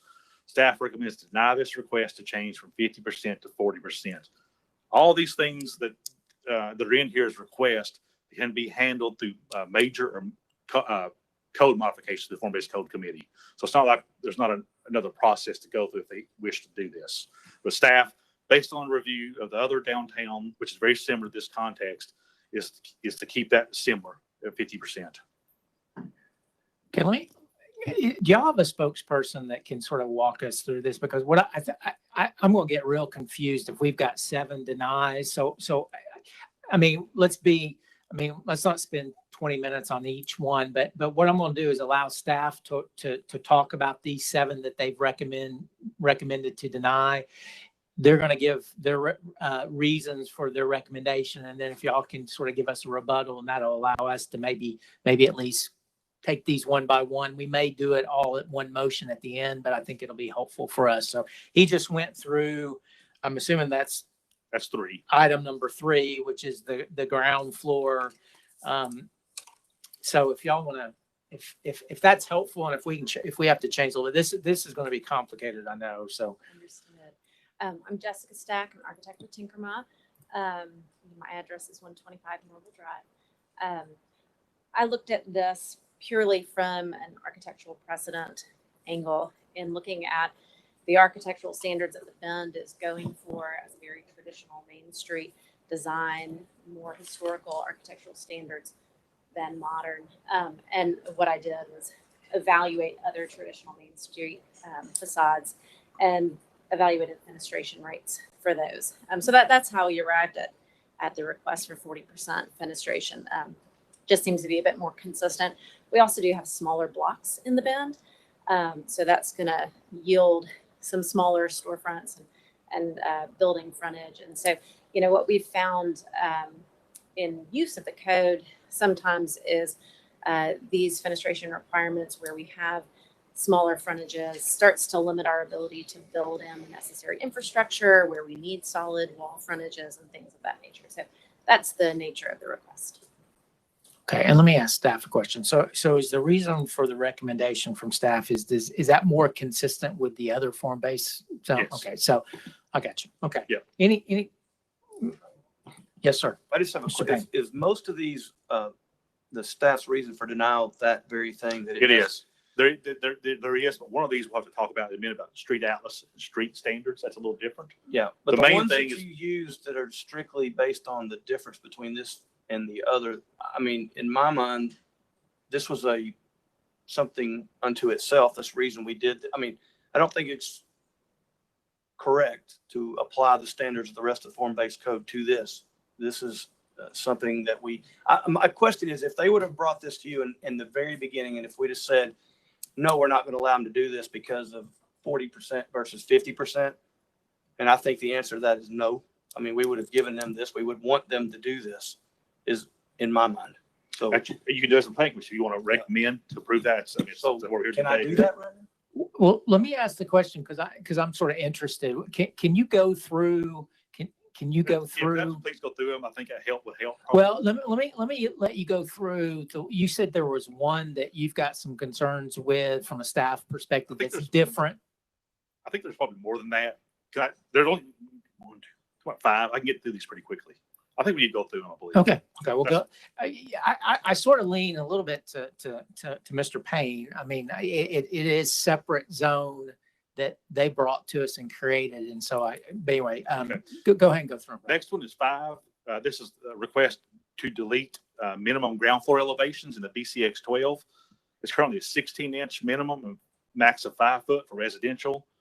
Non-residential 0 minimum and 2 foot max. Again, looking at all the other zones, keeping that as being consistent. So staff recommended to deny that one. These are clear pedestrian zones. Talks about sidewalks. BCX 12. The request is to reduce that from 10 foot to 8 foot on A streets. On B streets, reduce that from 6 feet to 5 foot. Also in the BPK zone, the request is to reduce that from 10 foot to 8 foot and 6 foot to 5 foot. Again, looking at the downtown CX zones. So this is number 6 and number 7. Let's keep up as we go because the last one was number 5, and it was the minimum ground floor elevation. And I can see a difference in a different zone. Yeah. So I can see. Okay. So now 6 and 7. These are again talking about sidewalks. So reducing the sidewalk. Keep in mind ADA comes into play. We also looked at other zones. That's why we recommend to deny this request. Again, there's a process in place. You go through the minor or major code modifications. So staff recommended to deny this request. So 6 was. Okay. 6 is BCX 12 and 7 is BPK. Okay. Group 8 and 9. Again, this is the BCX 12 and BPK on A streets. Street planning type. They wish to add verge to that. Currently, you have to do a tree pit. So the A streets and the BCX 12, they want to add verge, and the same thing in the BPK. I don't discuss verge. But verge. I don't either. Some people will understand that comment. So keep going. Okay, keep going. We have a deny that. We have Sarah here to answer a question on that because I don't know that I can really. So 8, 9 is tree pit compared to verge. Not. So 8. And I'm gonna let make sure I get y'all just to ask me when you need questions. Have questions. Okay. Well, let me ask the question. Is that consistent with other to Mr. Payne's point? If you look at DCX zone in the A street, it says tree pit only. Downtown SH, tree pit only. Okay. The verge will be a difference. Okay. So now, go ahead, Sarah. Just give us some context, and then I may I need to let the applicant give some context to it also. So tree pits are typical in urban areas for multiple reasons. One, city maintenance or maintenance for operations. This is proposed to be private, but for urban maintenance, typically a verge is a lot more to maintain. You're going to be mowing grass, and in a very urban area, that is a lot more to maintain. Number 2, tree pits allow for more on-street parking, so you have breaks between, so you have more sidewalk room, you have more space for people to fill with pedestrian areas, as opposed to having large vegetated areas that could be grass, that could be a number of things. So just creates more pedestrian areas in urban areas, especially when you have on-street parking where people are getting out of the cars all along the streets. Okay, and come on, let the applicant come forward because I can understand sort of a more residential feel with a verge compared to tree pit, and I don't know if that's what you're leaning towards. But if y'all want to talk a little bit about the request for verges relative to tree pits, I think I think that would be helpful. Of course, my name is Nathan Bird. I'm an engineer with Reagan Smith, and if you don't mind, could I just provide some context for all of these requests together? Because I think it would. Yeah, I think we're looking for any help to try to process I'm this. happy to answer more detailed questions, but I think it would help if we provide kind of a general overview of why we're requesting these changes. Kind of as we've moved through this master plan that was originally put together through a long community input process, we found that a project this large and this transformative to the city really needs kind of some room to breathe. It needs some room to make changes as we go through the design process, as we run into challenges. And the issues that we've run into with the current code is that in several cases, it's very prescriptive. And a lot of these issues can be fixed through the major or minor modification process. But part of our desire with these amendments is that where we know we're going to be asking for these changes, kind of take some of the load off of the city staff and simplify this review process so that we're not coming back for lots of major and minor, mostly minor modifications. And so some of these we're willing to talk about and make some changes on, but in general, the whole idea is to just simplify the code. And just make it easier to review. And I do want to also talk about Mr. Payne's comment about consistency. I know that's a typical issue that gets brought up in rezoning cases is it consistent with other uses? But in our mind, the Bend is its own context area. And so reviewing it for consistency with other context areas doesn't quite make sense. It's supposed to be its own context area. It's supposed to have its own atmosphere. One of the really key components in this whole project has been trying to attain a very traditional old world kind of atmosphere. And I can talk to how fenestration or minimum ground floor elevations and that kind of thing kind of enhance that aspect. And so that's really what we're trying to get at here. In terms of verges in particular, we already have designed one street that has been approved for land disturbance, and we went through the modification process to approve a verge on Main Street that separates the bike lane from the vehicle lane. And that's pretty typical for safety reasons. You want a pretty continuous stretch. We have crossings at kind of key locations, obviously, but there's areas where it ceases to be a tree pit and kind of becomes a verge instead. We actually don't currently have any other streets where we're going to be proposing a verge on an A street, but we did want to kind of build this into the code just in case, if more property gets brought into the Bend context area, a street is built where it's an A street and it has a bike lane and we want to provide a verge for separation to remove the need to go through the modification process. And if it's something that you all feel that should go through the modification process, that's fine. But again, we're just trying to simplify things. No, thank you, Mr. Bird. I appreciate that context. Mr. Farmer. I agree with Barry. Can we just pass all of that? I've read them all. I mean, with the exception of number 11, I mean, I'd make a motion that we approve these items. Okay, so I have a motion to approve all the items except item number 11 as requested by the applicant. Mr. Schultz. Well, I was going to say 11. Let me go make sure I'm on 12. board. 11 is adding new street standards, or not street standards, but talking about street lane widths. We want to discuss that one. 12 is a bigger issue. Staff was recommending defer. That's removing the street atlas and street cross sections. So I think we're at 11, 12, and 17. We had to defer.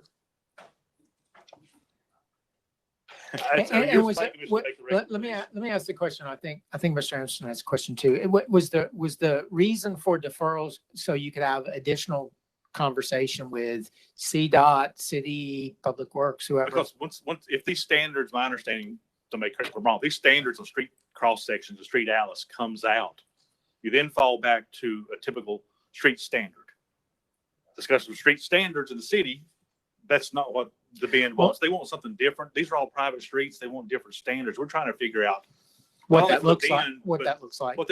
And where does this stuff go? Let me ask a question going back to, I think, the initial point. Can some of this happen? And I think talking about it and making sure everybody's on the same page is not necessarily a bad idea. But can they still do some of the things through this minor or major modification? They can. Now, the street atlas is a little different because the street atlas is specific to the zone. That's where I think Sarah can probably come in and help. This is a zoning ordinance that was adopted by city council. I don't know that they have the right to modify these street atlas and these street cross sections because that was adopted by city council. The ordinance does give a little bit of flexibility on that, and because these things are very prescriptive. Okay. And so what we're trying to figure out, it's just not even the bend, because once this bend was adopted, it's available to anybody to use. And so if you don't have street cross sections or street types or street standards, what is that? Karen's got her. We're trying to figure out, where does this go? I think if there's a desire to move things forward, number 17 is probably one we can address between planning commission and council. That's the marina. There was lots of issues we were given by people to think about when we have developed marinas. And then 11 and 12, we probably need a little bit more time with, because we understand and we're sympathetic, but because they're private streets, it just is an added complexity. So I think we would like more time for 11 and 12, if that was acceptable. 17, if the desire is to move it forward, we can probably address that before council. Councilman Ledford first. Go ahead. Thank you, Chairman. Can I ask Mr. Byrd, are you okay with 11 and 12 moving on for further conversation on a deferral?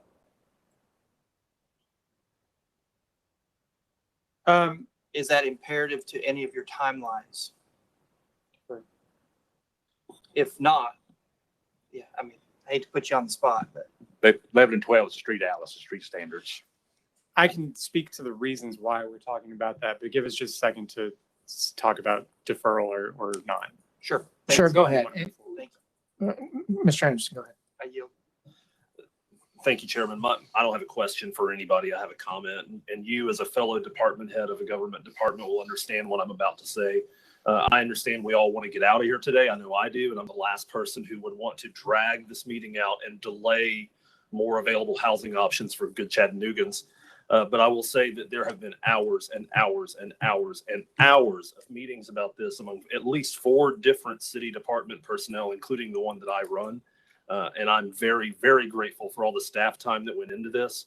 And I hope that is not being minimized today. We are very grateful for you. We're also very grateful to the applicant for the hours and hours and hours and hours they spend in those meetings. So I just want to urge that we're being very judicious today. Thank you. Thank you.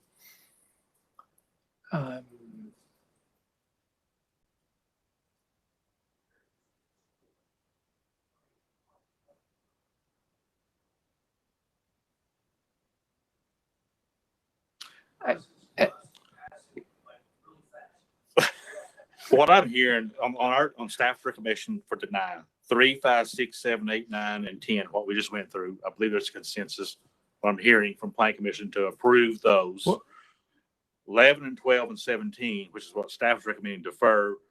I think Mr. Farmer would like to move 12 and 17 on, with exception of 11. 11 and 12. You're right. 11. Okay. 11 and 12 defer, which. Well, and let me go back through them, because I was trying to keep notes just so, and to Mr. Payne's point, some of it, if you're trying to match other zones that aren't contiguous and understanding this is a new zone, I mean, you still got to meet ADA, and I understand some of the requirements about that and the verge and all that. Well, I don't want to go through them again. I've got them written down. I think everybody else did too. Mr. Farmer, did you have a comment or a motion? I think we've all talked about 11 and 12.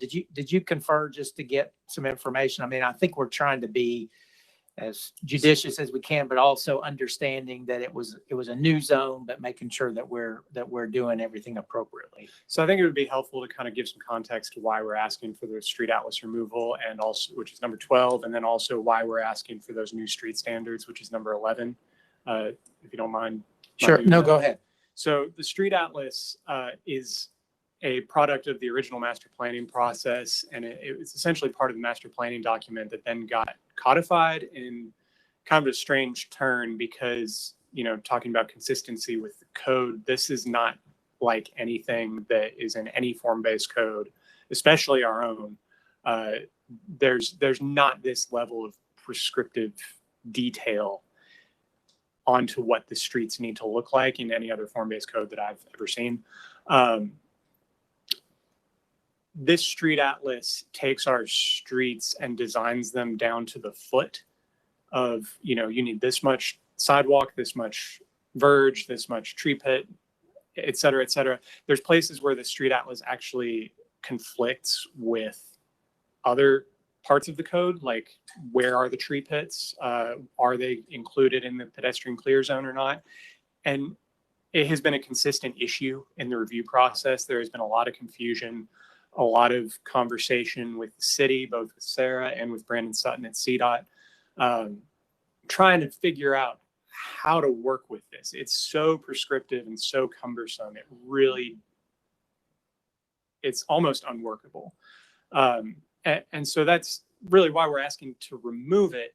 I will point out that the preliminary plat for the whole site has already been submitted and approved, and all of these streets are in there in some form or function. We have asked for some changes here and there, but if you look at the preliminary plat that was submitted and compare it to the street atlas, there's not a whole lot of difference.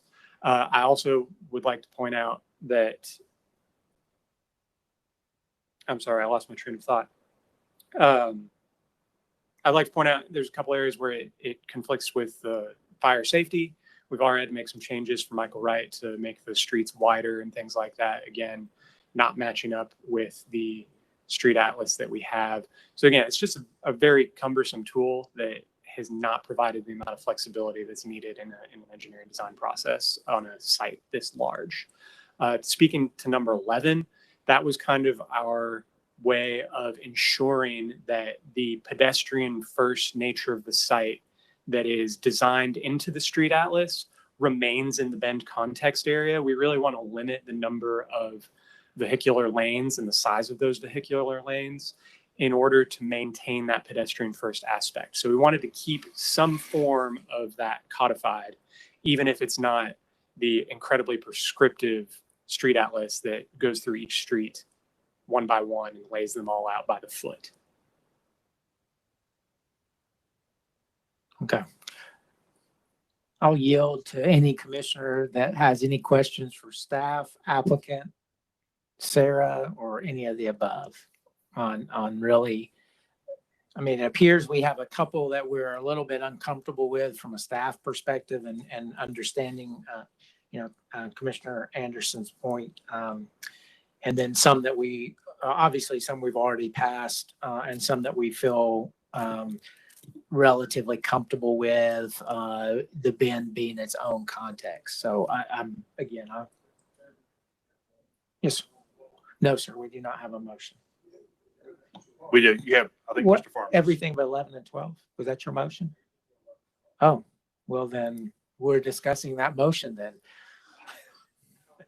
So, okay. So we have, y'all have that? I missed that. So we have a motion for all to approve all except 11 and 12, and we're going to defer those for. Did you make? So, okay. Okay. So everything except 11 and 12. I have a motion on the floor, has been seconded, called for the question. All those in favor say aye. Any opposed?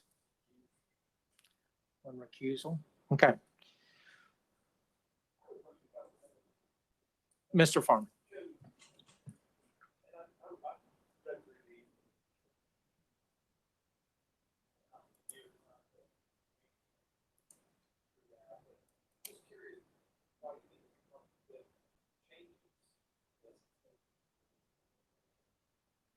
So I remembered my thought where I lost my train of thought, and it ties into this perfectly. We wanted to have some open-endedness on this because the Bend context area could feasibly grow, not just under Urban Story Ventures, but another applicant could theoretically come and buy an adjacent piece of property and it has to be brought into the Bend context area. But if there's no street in the street atlas in that area of town, do they then have to go and amend the street atlas to add their new streets, or do they ignore the street atlas entirely, or are they not allowed to build a street at all because it's not in the street atlas? And I'll tell you that the way it's currently written, and based on some of the conversations that we have had with the city, I would assume, again, I'm assuming here, but it seems that the way it's written, if somebody were to come in on adjacent property, they couldn't even build a street because there's nothing in the street atlas that says that there can be a street built there in the Bend context area. And so it creates this kind of cocoon almost around the whole site. It doesn't allow it to expand, grow, change. 50 years from now, somebody could decide that maybe the city would decide that one of the streets wants to be pedestrian, or, the development decides that a street needs to be pedestrian only, and that's not in the street atlas. And so it provides that flexibility in the future for growth, for change. Whereas if we keep the street atlas as it is, we're very hidebound, and there's really no alternative other than lots and lots of modification applications.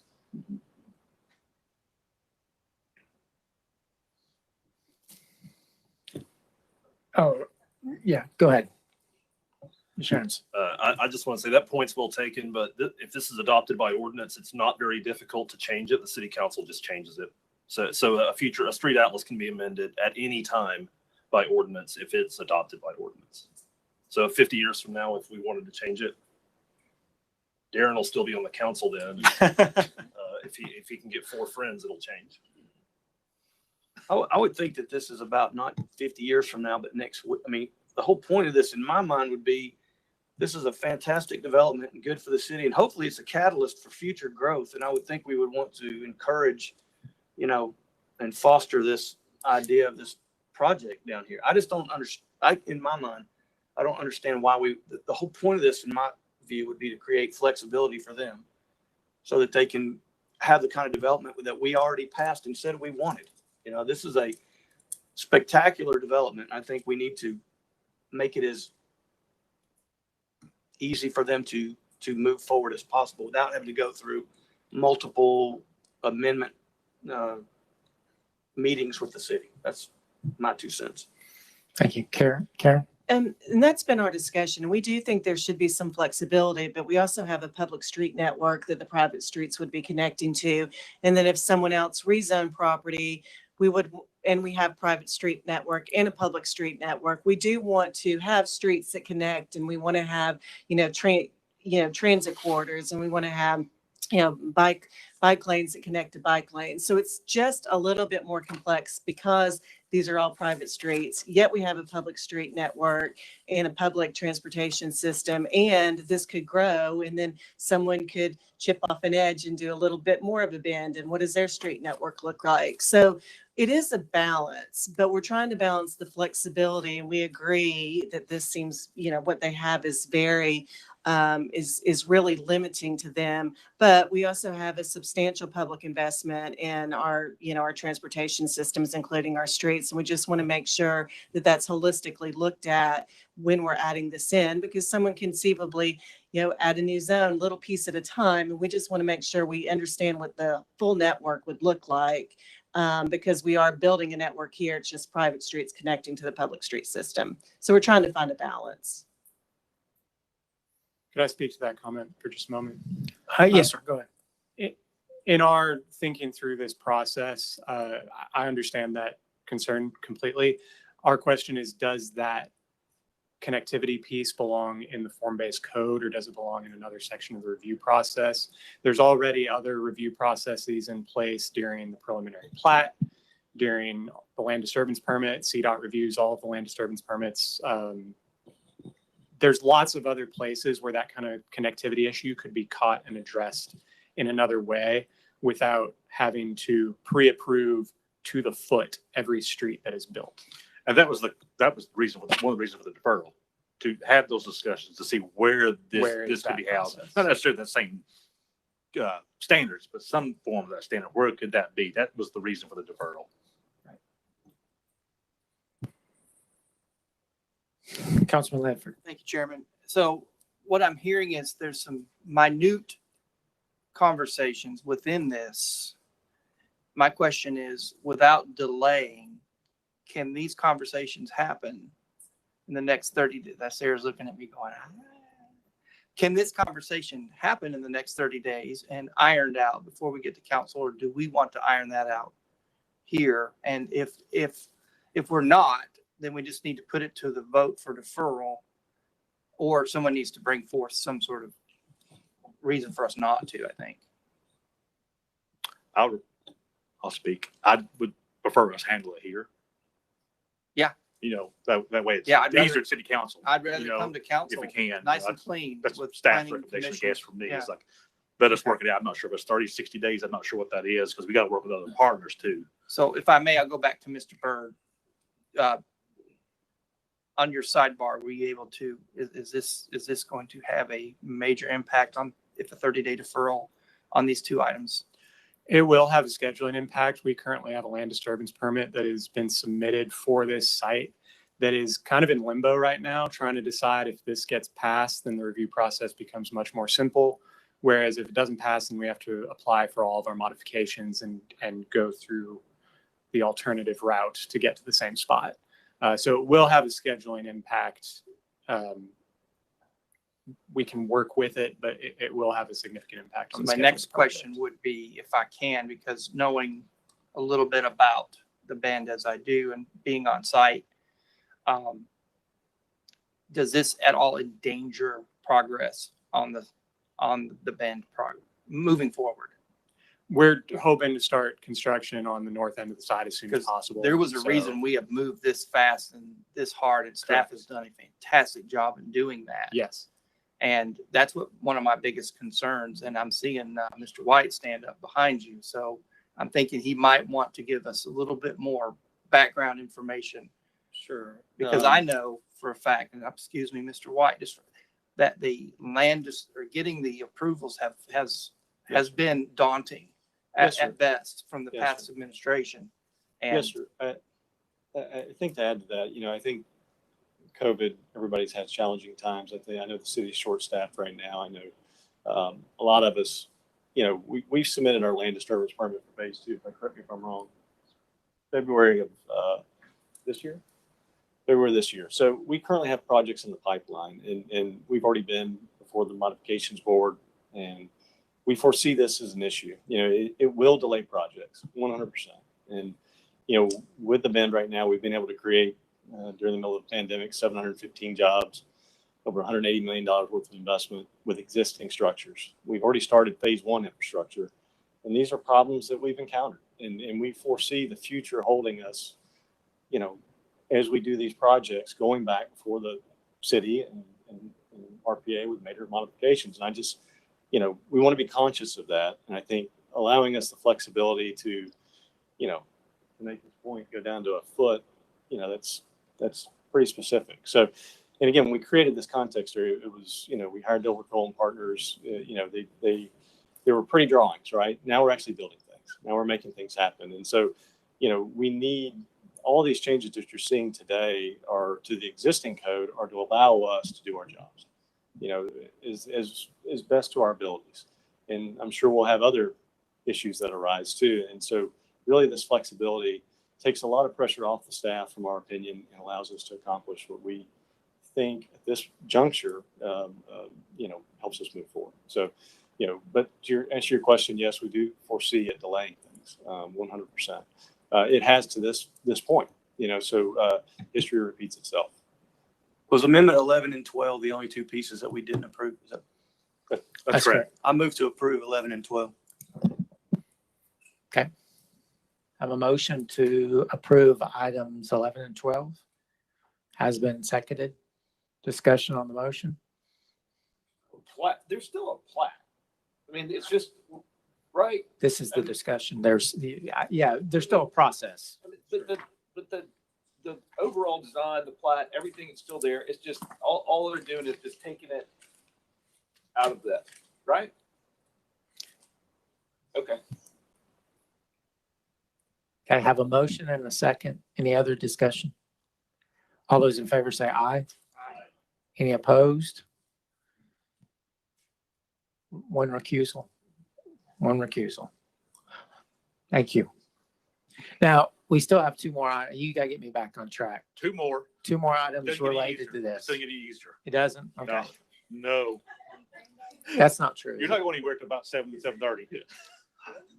We actually need to move 27 up in front of 26. Okay, well then go with number 27. Right. This is to request a new zone. We just established the process earlier to allow this process to create a new zone. Now the applicant is requesting to add a new zone, which is the Bend Riverfront 12 zone. Give you a little highlight here. River context, form-based code, river context. what is this? This is the existing form-based code context area we have, the riverfront, which is, if you will, North Shore.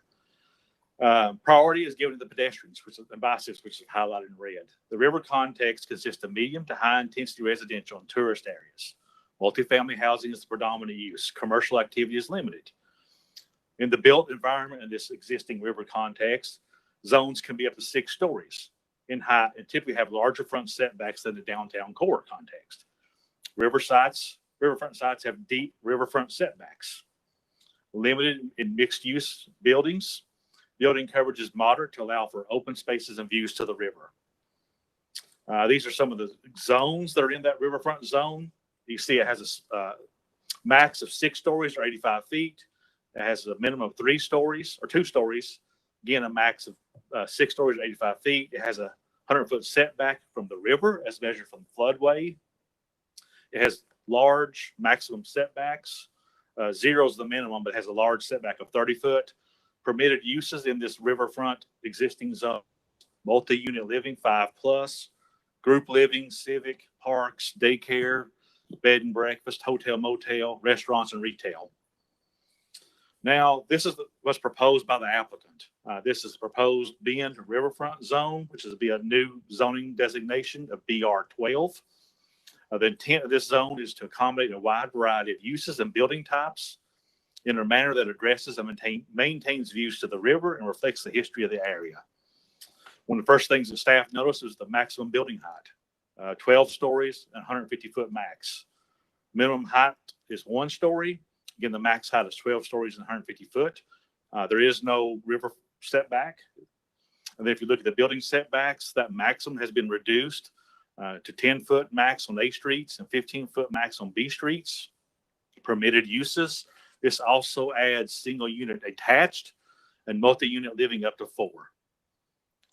In the sake of time, I won't go through all of these things here. These are the land use tables and permitted uses and some of the development standards. I'll skip through those.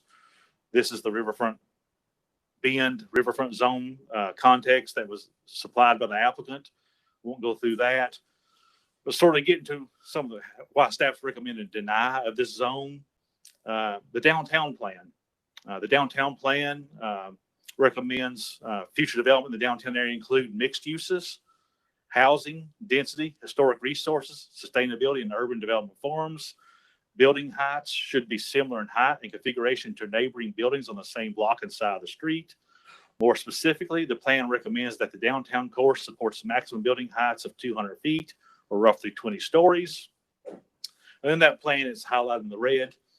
Riverfront area should be a maximum of 75 feet to maintain views of the river and to reinforce the importance and economic strength of the core by concentrating the greatest development densities in the core. We also have, this is in the West Side District, which is identified by I-27 to the east, Tennessee River to the west and north, and I-24 to the south. Some of those recommendations include a 200-foot natural buffer being maintained along the riverfront, following TVA recommendation of vegetative buffers for the subject property.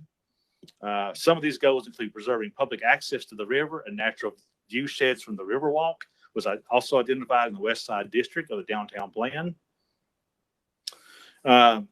Also, the Tennessee Riverwalk Master Plan. This is again adopted in 1985. However, it made it clear from the people that they value the river and its natural landscape. So based on the recommendations of the downtown plan and prior zoning case history, which I'll talk about in the next case, we've had some zoning case history along this section of the Riverfront Parkway where conditions limiting height to about 8 stories, 85 feet, some been lower than 6. It just depends on where the case was. So we've had history of limiting height along this section of the riverfront. Staff has concerns that approving this scale of development at this location will set the precedent for other large sites and could have an adverse impact on the density and economic vitality of the downtown core. They also have an impact on the view of the Tennessee River with 12-story buildings located along the waterfront.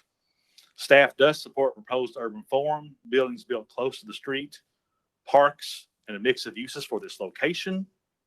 However, based on the public views expressed during the form-based code public hearing process, there is a desire for lower building heights. Staff would recommend a new public planning process to establish public policy for maximum building heights desired along this section of the river. If there's a desire to go higher than 6 stories, again, staff would recommend a new public planning process be undertaken to determine at this location, should the heights be higher along the riverfront. Staff does not recommend the Bend riverfront zone. The scale of development, 12 stories maximum with 150-foot maximum building height, proposed in the new BR12 zone along the river is inappropriate for this area. So staff would recommend to deny the applicant's request for the new Bend riverfront zone. With that, I'll answer any questions. Okay, any questions for staff, and then I think we'll go back to our process because I think this is an appropriate one. So they've requested a BR12 new zone within the Bend context, and you just went through the staff process and recommendation for that. And it's 3 parcels that actually in the next case you'll Well, see those. the first thing is they're adding a new zone, the BR12 into the context. That's this case. The next case, they're asking to rezone a new parcel. So this sets the tone for the zoning case, depending on what happens now. At this discussion. So you went through that process. Let me let whoever needs to come up or would like to come up from the applicant and talk about the request for the new zone. I'm assuming that's what we would go. This would be the process we would go through in any type of addition of a form-based code. This process. Okay. Mr. Chairman, can I ask a question of Please. clarity? So Brian, is what I'm understanding you to say is the way things are zoned now, they could build 6 stories high and they want to build 12? Right now, this is the zone. Right now it's zoned M1. Okay. There is no height limitation now. What we're saying is because during the public planning processes over the years, people have valued the riverfront and keeping lower building heights along the riverfront to 6 stories. We've had conditions where rezone is north of this site that we as staff and planning commission, city council have all approved with conditions limiting height to smaller heights along the river. What we're saying is if without a current planning process, anything going higher than 6 stories at this location should involve a new public planning process to establish, do we still maintain values and views of the river and keep smaller buildings at this section? And what they're wanting to do is go 12. Max of 12, 150 feet. Okay. Can I get back on, because we're talking about an amendment to create a zone. We're not talking about rezoning the M1 yet, correct? No, but no, ideally, if you recommend approval of this zone. I mean, I don't know. I mean, I'm asking, that's what I'm asking. If you approve a zone within a context, are you specifying which areas that should be in? I'm just because. Okay. No, but again, staff was recommending deny this. You recommend denial because of the public process that talked about 6 stories compared to 12 stories, and this would allow 12 stories. Without a plan providing us guidance. I got you. I think. That's a good answer question. The amendment process that was just approved, separate from the Bend, but anyone going through for a large site amendment, adding a new zone, the process is that you write your new zone and at the same time you submit a rezoning case. So they're companion cases, and we spent a lot of time talking about, well, we could just look at this new zone in abstract, and any new zone in that's abstract exactly might what I was really trying to work do. well. But after talking through it, we said really, for it to be useful, the zoning proposed zone needs to come in the same time the rezoning request is. So that's really what we have too. So they're kind of their partner in that here's the proposal and here's where it's being asked to be applied. So that would be in the future moving forward. You would see those companion cases also. That's why I have the next case to go through that. Okay, well, then that clarifies it because I'm looking abstract. But Mr. Anderson.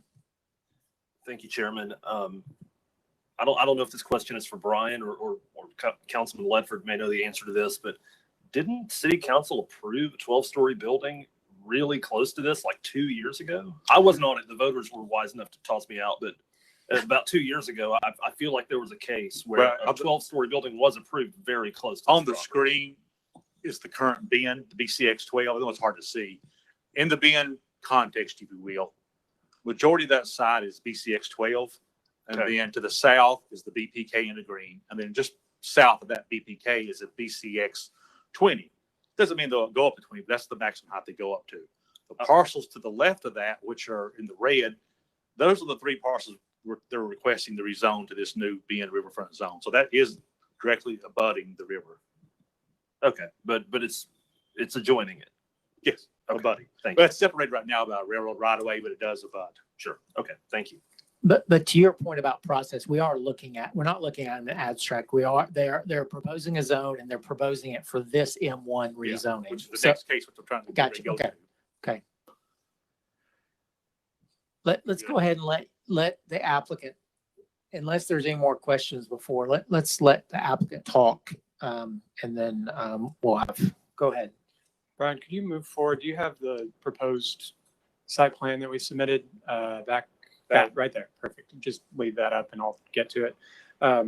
So I want to say from the beginning, so this 3,000 foot, it's 3,000 linear feet of riverfront property that we're requesting to be rezoned. The depth varies a little bit, but this is really kind of the keystone of the project. From the very beginning, the Bend has been seeking to bring the city to the river and the river to the city.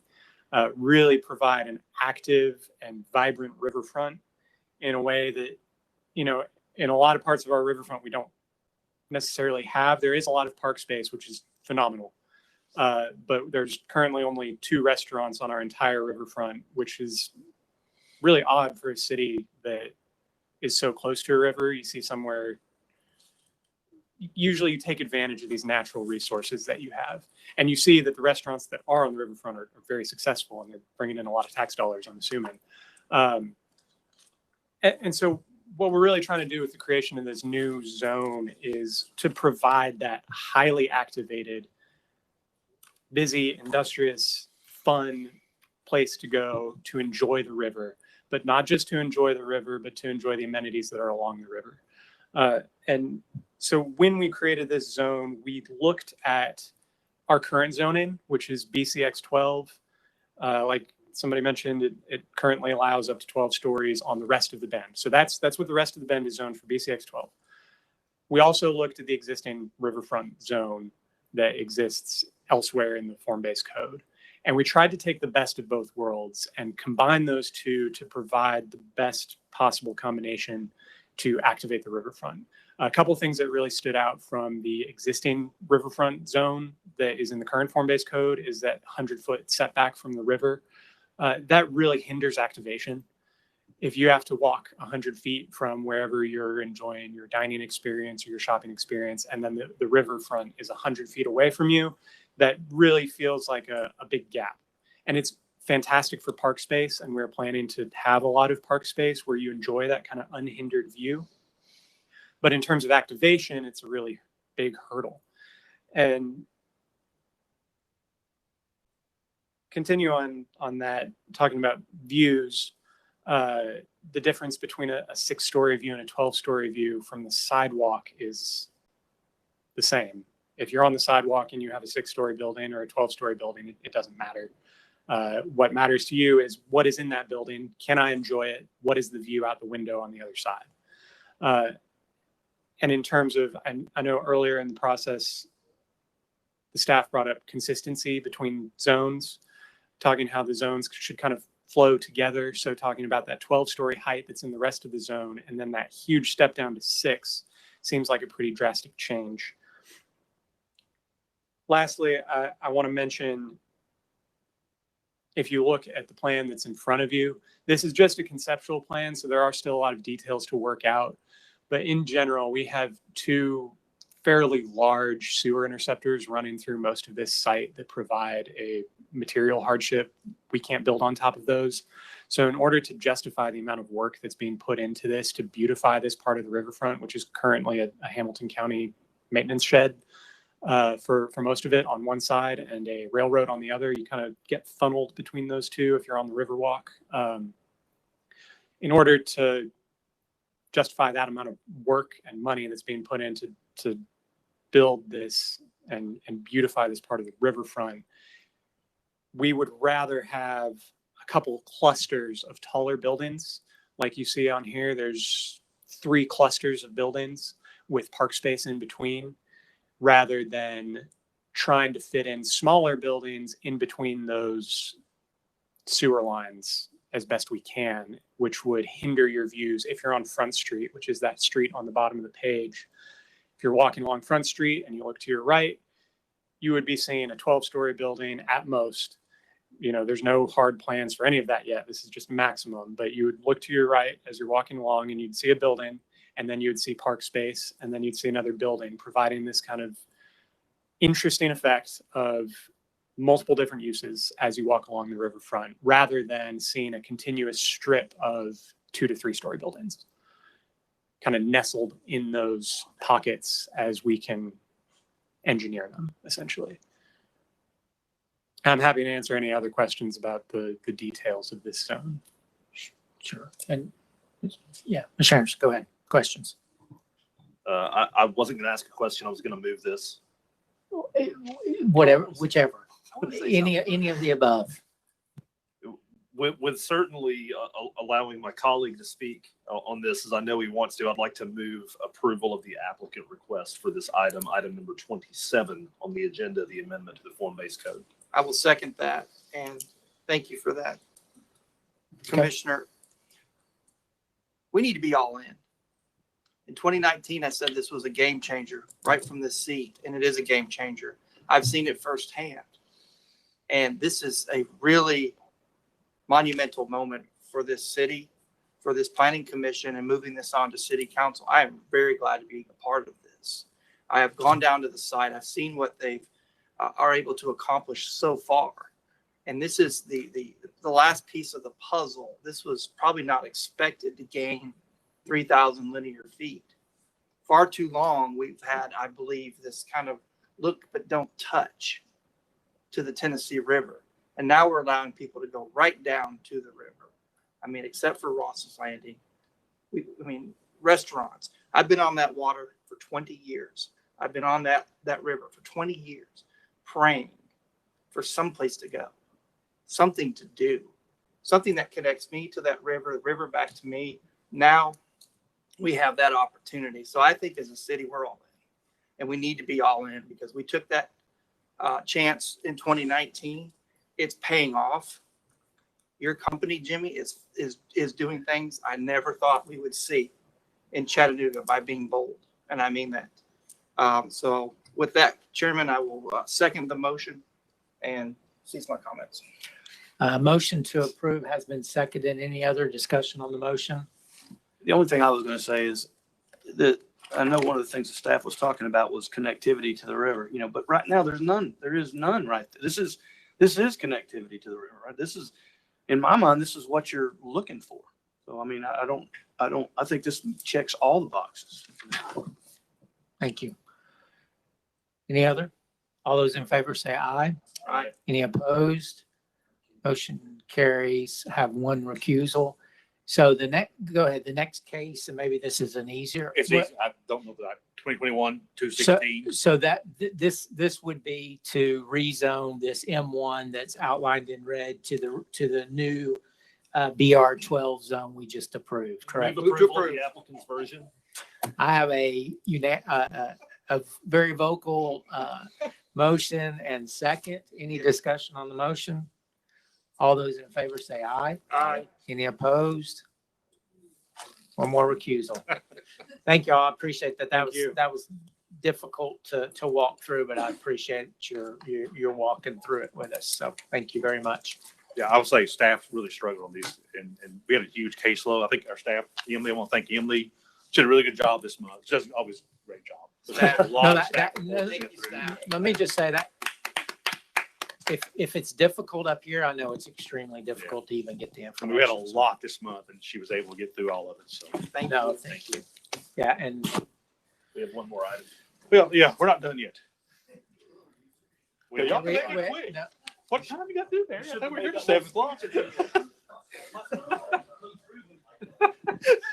Well, you can make this quick. Actually, we got a couple of staff updates, correct? Staff updates. We were requested 3 months ago now, to look at the timing or staging between the submittal and approval of land disturbance permits and approval of the plat. We have consulted with jurisdictional authority for Hamilton County and the city of Chattanooga. We had the educational session, I guess, back in September. Good discussion. Nothing came of that other than place it back on the November agenda for remaining discussion. From that, we have, I guess, no action on that. Number 2 was brought to our attention last month about permit to allow off-street parking in the right-of-way, bulb-out parking, if you will, for centralized mailbox locations in Hamilton County. Staff did consult with the jurisdictional authority for Hamilton County. No action item or change to current process recommended or identified for that item. So we're bringing these to you to get them off our docket. So I have to recognize. Well, I see Mike standing over there, so I'm assuming he's. Mr. Price, if you would, I think both of these requests were related to, but if you would go through those real quick, or not real quick, but go through them if you would. I think quick would be good for everybody. So appreciate that. I would just state that I don't know that all the stakeholders have had a conversation, especially as it relates to the second item. This seems like this has been done more internally versus, for instance, with like the Home Builders Association meeting with staff to discuss this, because this is going to be a continual issue moving forward because of the post office and their regulations. And having on-street parking, we were doing that in the city all the time. I don't see that having on-street parking in the county creates any onerous conditions for the county any differently than it does for the city. I'll defer to Todd. And actually, I'm not. You don't have to defer to me. I mean, well, I'm responsible. We allow on-street parking in our subdivisions. Not Yeah, what I we ran do. into with Bayview, because we tried to put on-street parking. No. You can park on a subdivision street in Hamilton County. We want to do designated parking that would be set aside. Designated parking needs to be out of the right of way.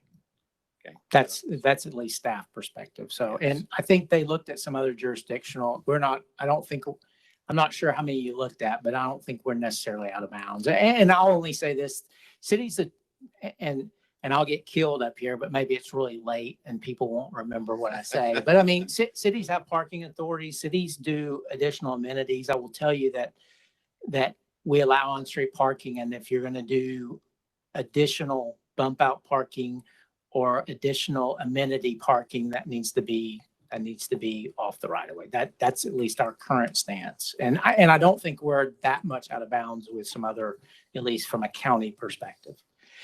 The case about the kiosks, and I think we came up with a really good option for your front one, which I think is good. We've allowed some other kiosks where people can park along the road.